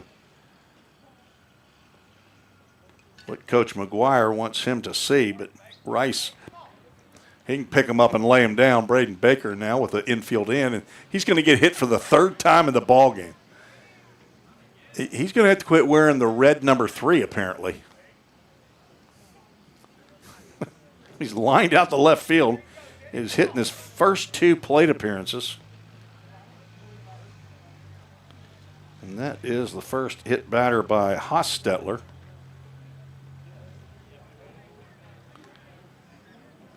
And pitching coach Carter Ross out to chat with Hostetler.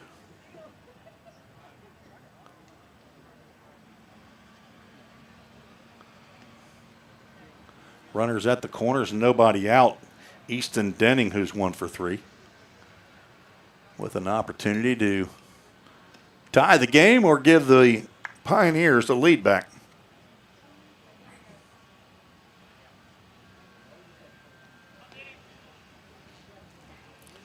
Mound meeting is over. Off-speed pitch. Winks at the outside corner for a called strike.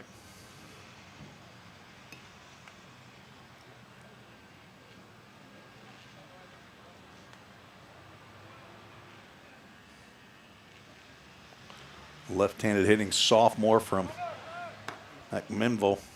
Runner takes off, and he's in there without a throw. So give Baker a stolen base.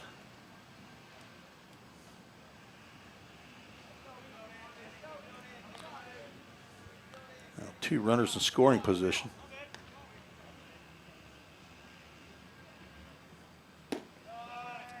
Infield in again.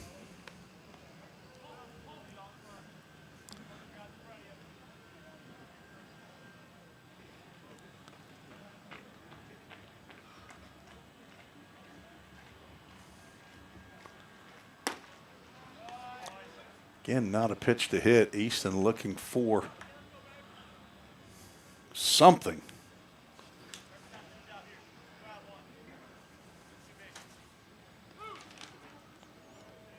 .6'3", 225-pound sophomore, and he doesn't.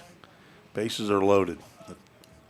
It's too bad. I would have loved to have seen him get an opportunity there. Now, Revin Suggs pinch ran for Tucker Smith.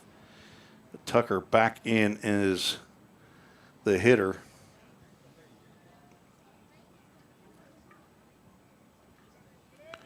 With the bases loaded.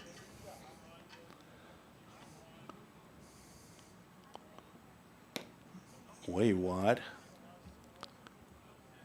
as I believe that is Wyatt Jones behind the plate.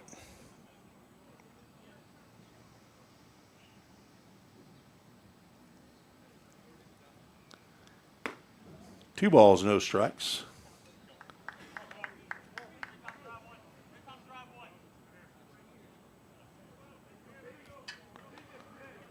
Smith 1 for 3, scored twice. He had a double on the right field line. That was a hustle double.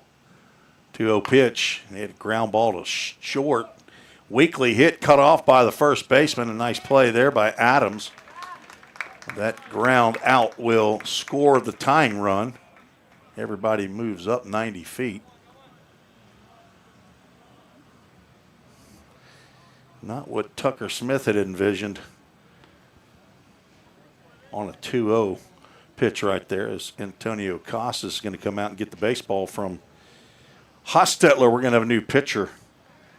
We'll take a break and be right back with a tie score, 7-7 in the 7th. You're listening to the Vol State Sports Network. The demand for mechatronics professionals is on the rise. Students get to earn a wage and college credit simultaneously via our work-based learning program. This hands-on experience gives them a competitive edge in the job market. Industries like automotive, aerospace, electronics, healthcare, and even mining rely heavily on these systems. These positions offer competitive salaries and a chance to contribute to the cutting-edge technologies that are shaping the world around us. Join us in pioneering the future of manufacturing through the power of mechatronics. Visit volstate.edu to start blazing your pathway now. Classes are available now at the Gallatin and Cookeville campuses. Every day, all around the nation, people find themselves in need of a hero. Fire and emergency medical responders are those heroes we need. They make the difference between life and death. If you desire to make a difference in your community, Ball State is leading the way in training everyday heroes. We offer EMS, paramedic, and fire science programs. Spring 2024 enrollment is now open. Visit ballstate.edu to learn more. New pitcher out for Cumberland, number 16, Evan Morrell, right-hander. On for Wells Hostetler.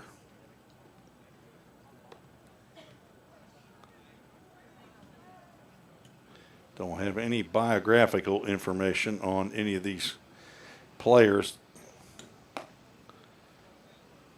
Can't tell you where he's from. Somebody out there in broadcast land might know.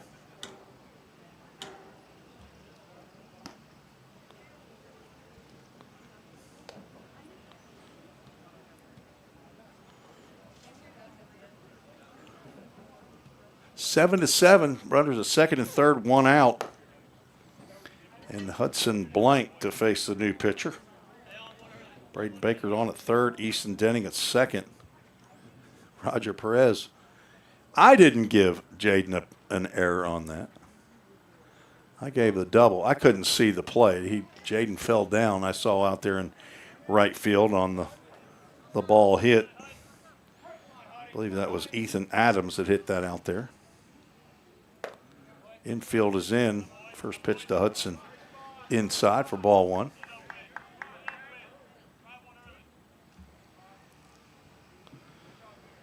Hudson very productive at the plate, 2 for 2. He also drove in a run with a sacrifice fly. Waiting for a pitch to get close where he can take a hack at it. I said infield in. Outfield is way in. I wonder if we're only playing 7. That's lined out to right field, and that's going to be down for extra bases. Blank rounds first. He is kicking the helmet off, and he's going to head to third. 2 runs have scored, and that is a 2-run triple for a Hudson Blank to give Vol State the 9-7 lead. He's got a couple of RBIs on that swing, a single, a double, and a triple. He's a home run shy of the cycle. I'm not sure why the outfield was playing so shallow. It wasn't like it was the winning run. I'm not sure if they were just trying to do something different or what, but now Jaden steps in. He hits a ground ball right to the second baseman. They're going to come to the plate, and they have the runner in a rundown. Back to third base, and Blank is retired on the ground out. Perez cannot get down to second base, so he will reach on the fielder's choice. So that's a 4-2 to 5 for out number 2. Perez now 1 for 3. A.J. Armstrong looks at a called strike. Time to get A.J. off the schneid here. 0 for 3.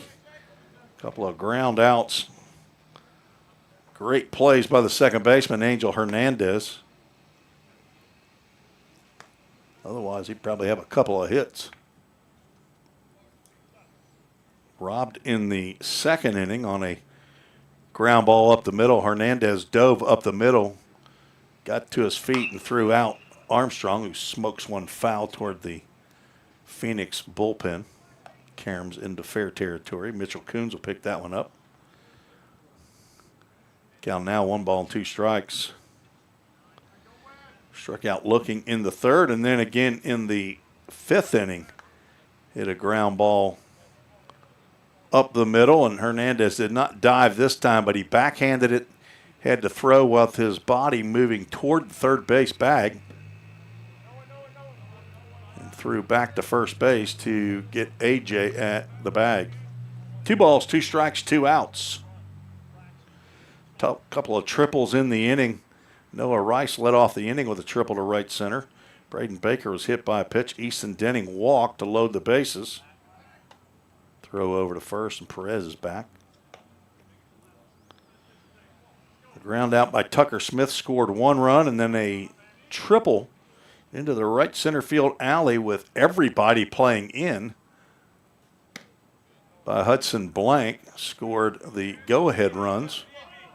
So we have a full count Ministries full count.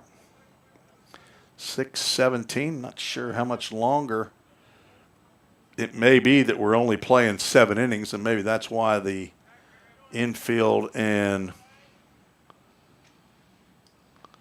outfield were playing in. Runners going, and there's a soft line drive in the left field. That's down for a base hit.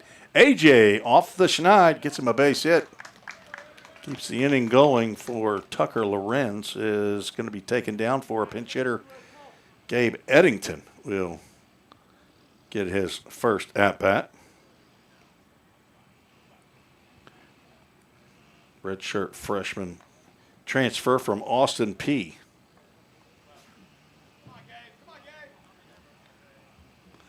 Two outs, 2 on. Changeup misses down in the dirt or the turf.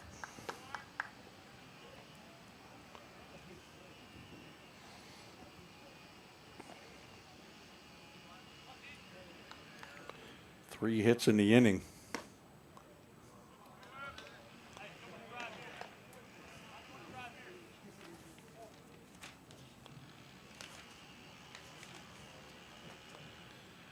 Eddington, 5'9", 160-pound.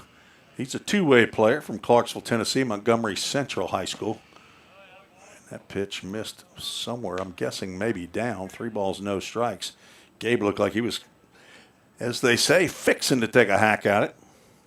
Son of Michael and Jennifer Eddington, brother to Holly and Dylan. Has a G. Paul and a nanny in High Point, North Carolina, and that's a called strike.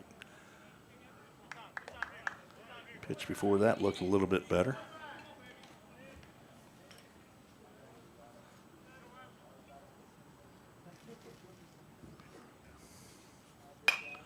Popped up and should get out of play. It will. Count, go full count Ministries, full count.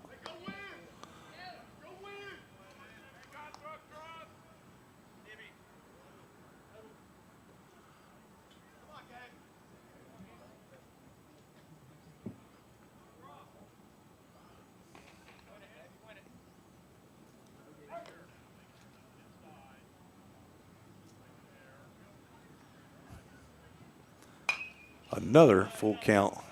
First pitch, foul ball. Bangs off of the netting.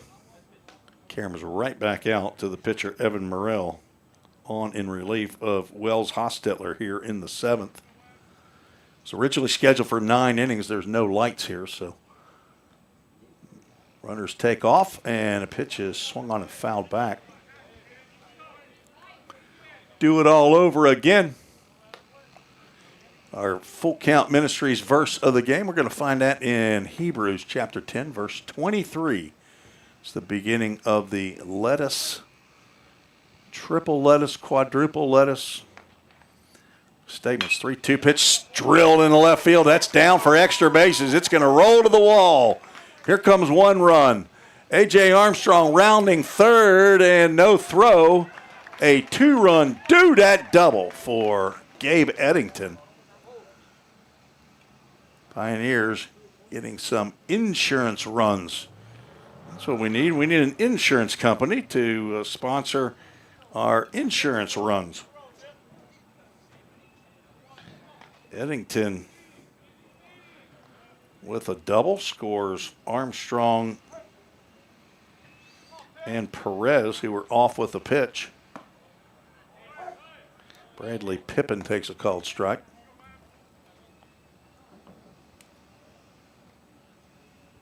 Five runs, another 5-run inning for the Pioneers. Had 2 of those in the ball game. That slider in there for a called strike. I thought he called the first pitch a strike. It is 0-2. Scoreboard shows 1-1. Pippin 0 for 2. Got a walk. Been on an error and struck out. Ninth batter to come to the plate here in the 7th.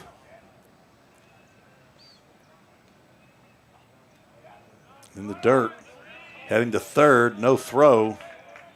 Goes Eddington on the wild pitch. Let us hold unswervingly to the hope we profess, for he who promised is faithful. Hebrews 10:23 is the Full Count Ministries verse of the game, using Full Count Ministries equipment here on road games. That's lifted out to right field. Alex Johnstone gets under it and makes the catch for the final out here in the 7th. But Vol State down by 2 going into the inning. Is that right? Was it down by 2? Down by 1, 7-6. Well, it's 5 on the board to go up 11-7. And we'll see who comes out. That's Alex Bond. Summit Concrete call to the bullpen. Bullpen for Vol State, 6'2", 170-pound right-hander from Anderson County High School, Clinton, Tennessee. He's a pre-nursing major, the son of Joel and Sandy Bond, brother to Aiden and Ava, grandson of Pops and Jen in Knoxville, and Papaw and Nana in Jacksboro, Tennessee. Ball State scored 5 runs in that inning on 4 hits. 3 of those were extra bases.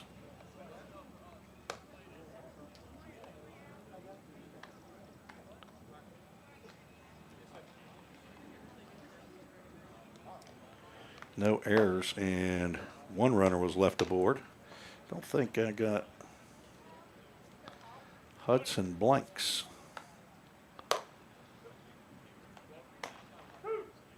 RBIs recorded on my score sheet.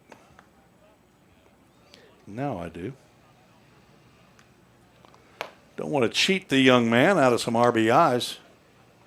So we're headed to the bottom of the 7th. I'm going to guess this would be the last inning. Although I do see more activity in the Vol State bullpen, so there's a chance we go into the 8th. First pitch by Bond, a breaking pitch in there for a called strike. Paul Pittman, the only batter who did not get an at-bat. He actually came to the plate with the bases loaded in the 6th, but a wild pitch. Swing and a miss there. Wild pitch caromed off the backstop right back to J.C. Menendez. And he was able to tag out the runner as Bond has just plunked Pittman. It's the first hit batter of the ball game by Vol State pitching. 6th pitcher of the game. So Aaron Anglin does not come back. He faces 3, retires 1. Love a pinch hitter or pinch runner. See if number 28 is on their roster. I do not see a number 28. I'm pretty sure that's who it was that went out there. So an unknown runner at first. And we got a new catcher. I think this is Jonathan Stewart.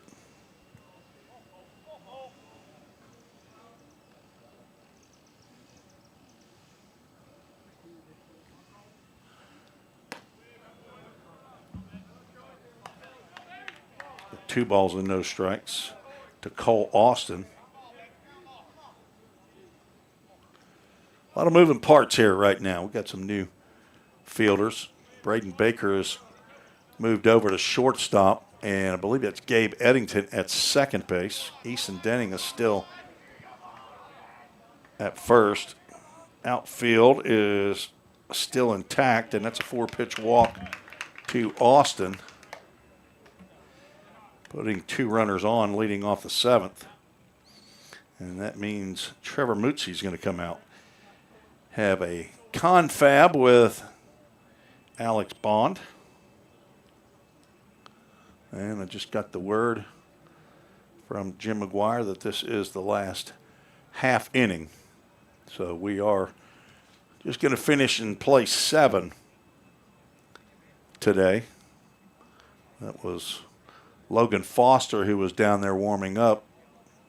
He might have come in, but now he's going back out to continue throwing just in case Bond was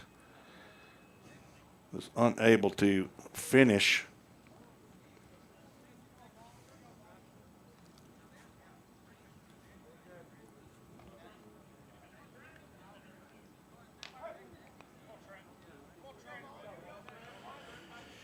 Trent Strickland at the plate.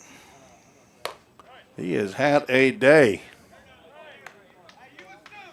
Got a home run, a solo shot in his last at-bat. Had a single in the 4th and a double in the 2nd. 3 for 3. RBI scored twice. Up with nobody out and 2 on.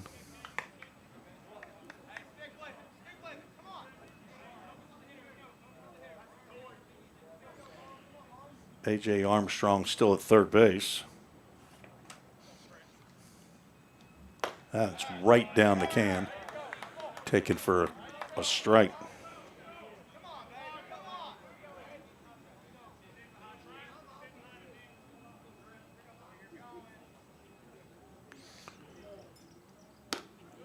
Misses low and away. Bond in danger of hitting or walking the bases loaded here in the bottom of the 7th. Ball State with a 4-run lead.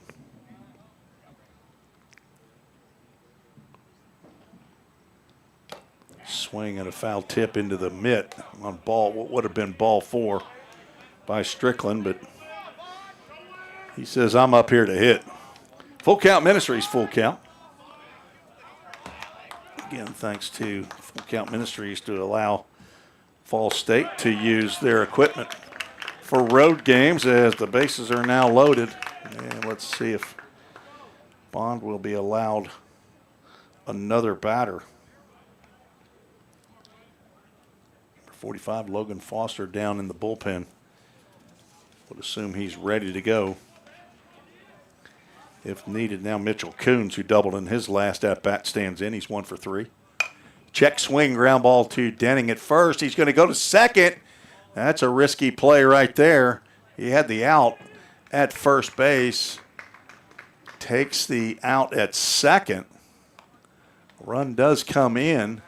You give up the run for an out, but there's no chance you're going to get a double play right there. And that's a risky play to get that first out.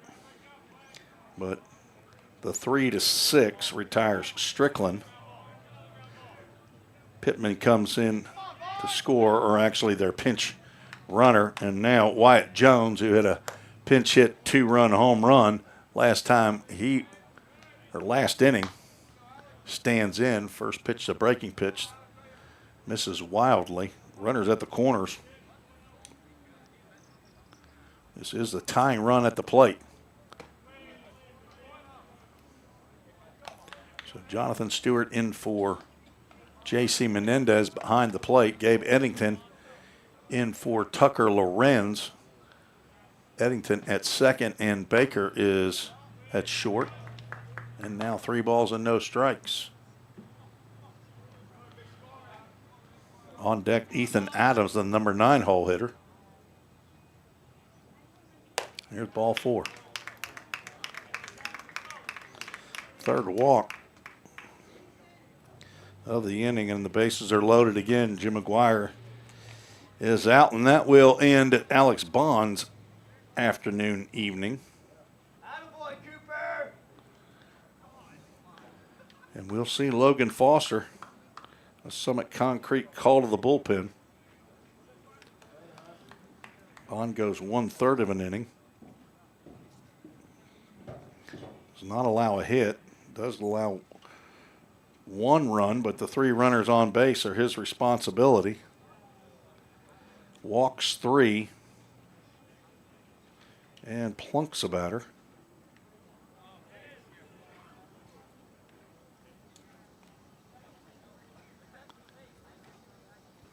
Logan Foster, true freshman, 6'3", 185-pound freshman out of Jackson, Tennessee, University School of Jackson. He's a two-way player, play outfield and a right-handed pitcher, associate of science major. They're son of Ryan and April Foster, brother to Nolan and Lila, and the grandson of Grandpa and Grandma. They live in Franklin, Tennessee. He's getting his first action against folks that are not teammates. He's going to come on to face the number 9 hole hitter, Ethan Adams, with the bases loaded and 1 out. 1 run in, 11-8 is the score. So he could finish it with 1 pitch. Get him a do-that double play to end the ball game. Adams doubled into right center field. That was, I believe, the play that, not sure what happened out there in right center between Jaden Perez and Noah Rice, but Perez ended up falling down. Not sure if he stepped in a hole or what happened, but Rice got the ball back in, but by the time he got it back in, Adams was at second base. So again, if you're just joining us, there are no lights here at Cumberland's field. We're at Woody Hunt Stadium on the campus here at Cumberland University in Lebanon, Tennessee. You're joining the Vol State Sports Network on YouTube. This is the 3rd game that we've broadcast here in the fall. We'll effort to broadcast as many as possible. All road contests until the very first home game now will be on October 7th against Brett Carroll Academy, the athletics post-grad team. It'll be a midweek game, believe that is on a Tuesday. As we are set for baseball. Logan Foster in a bit of a jam here to face the number 9 hole hitter, Ethan Adams, who did not start the contest, and a pitch that borderline called a ball right there. Adams came in for Jason Sondag, the 3rd baseman. He's now 1 for 2. Stewart keeps that one off the back stop. Foster with that sidearm slinging action. It's not completely sidearm, maybe between 3/4 and sidearm. It gives it kind of a slinging action. Ball State looking for a ground ball to a middle infielder. 2-0 pitch. That's in there for a called strike. On deck, Angel Hernandez, the leadoff batter, hoping to get another crack at Vol State pitching.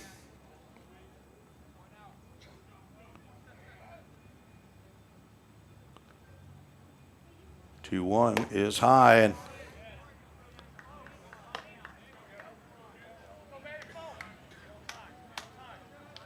pitch away from walking in a run. 9 hits for Cumberland, 8 runs. The 3-1 pitch. That's outside. No. Okay. He got him a little help there. Full count Ministries, full count. Adams, I had him getting an RBI and a walk. Let's see if Foster can take advantage of the assist. I thought there was another pitch earlier in the count that, as a matter of fact, the very first one could have been called, but we'll have a full count pitch. That's ball 4, and a run will score. Bases remain loaded. That run charged to Bond.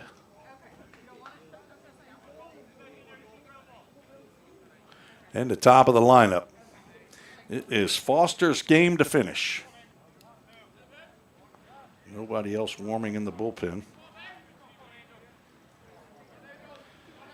7th pitcher of the day for Vol State.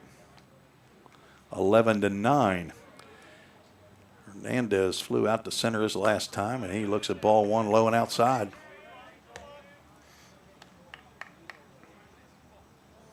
Got to be getting tough to see now. Past 6:30 Central Time. Started just a little before 4 o'clock. Whatever sunshine is available is being blocked by clouds as that pitch way on the other side of the left-handed batter's box.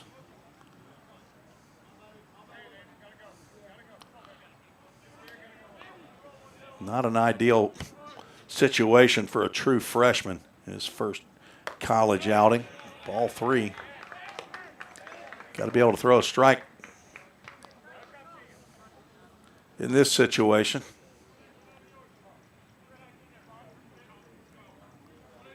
Winning run on at first base. 3-0 is in there for a called strike. Foster is just throwing the ball up there to get it over the plate right now. And Hernandez is going to be ready to uncork here on the 3-1, and it's ball four.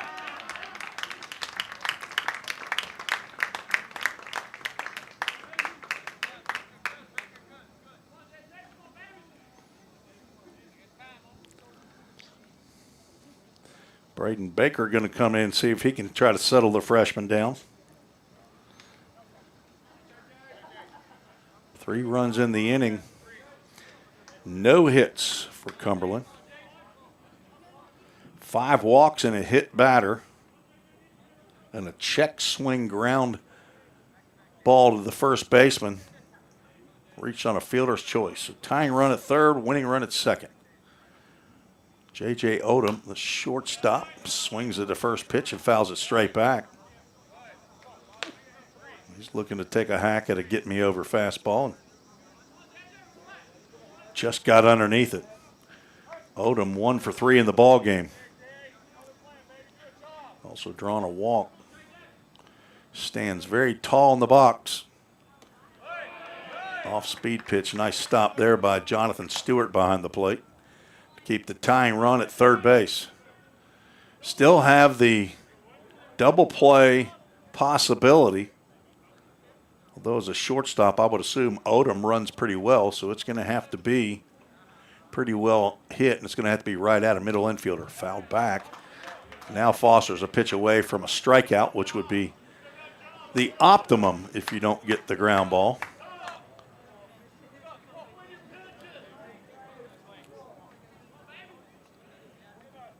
On the outskirts of the Cumberland University property here, right at the corner of 2 streets, houses in left field and right field. On the outside corner, and that is a ring 'em up. Down goes Odom, and strike 3, backward K. And now it's up to the left-handed hitting right fielder Alex Johnstone. He is 1 for 3, a couple of strikeouts, a walk, a single in the first inning. 9th batter to come to the plate in this inning. Fastball is up. Maybe the Pioneers thinking about the old throw it over the head of Jonathan Stewart behind the plate, let it carom off the padding right back to Stewart, and he tags out the runner to end the ball game. Nope, that's going to be a base hit, and that's going to be your ball game. Johnstone lines one down the right field line, and that's going to end it. 2 runs will come in. And I'm not sure if that's Coach McGuire coming out, and Alex Johnstone walks this one off with a double down the right field line to score 2. And the Phoenix come back to win. And the losing pitcher will end up being Logan Foster, who gives up the 12th run.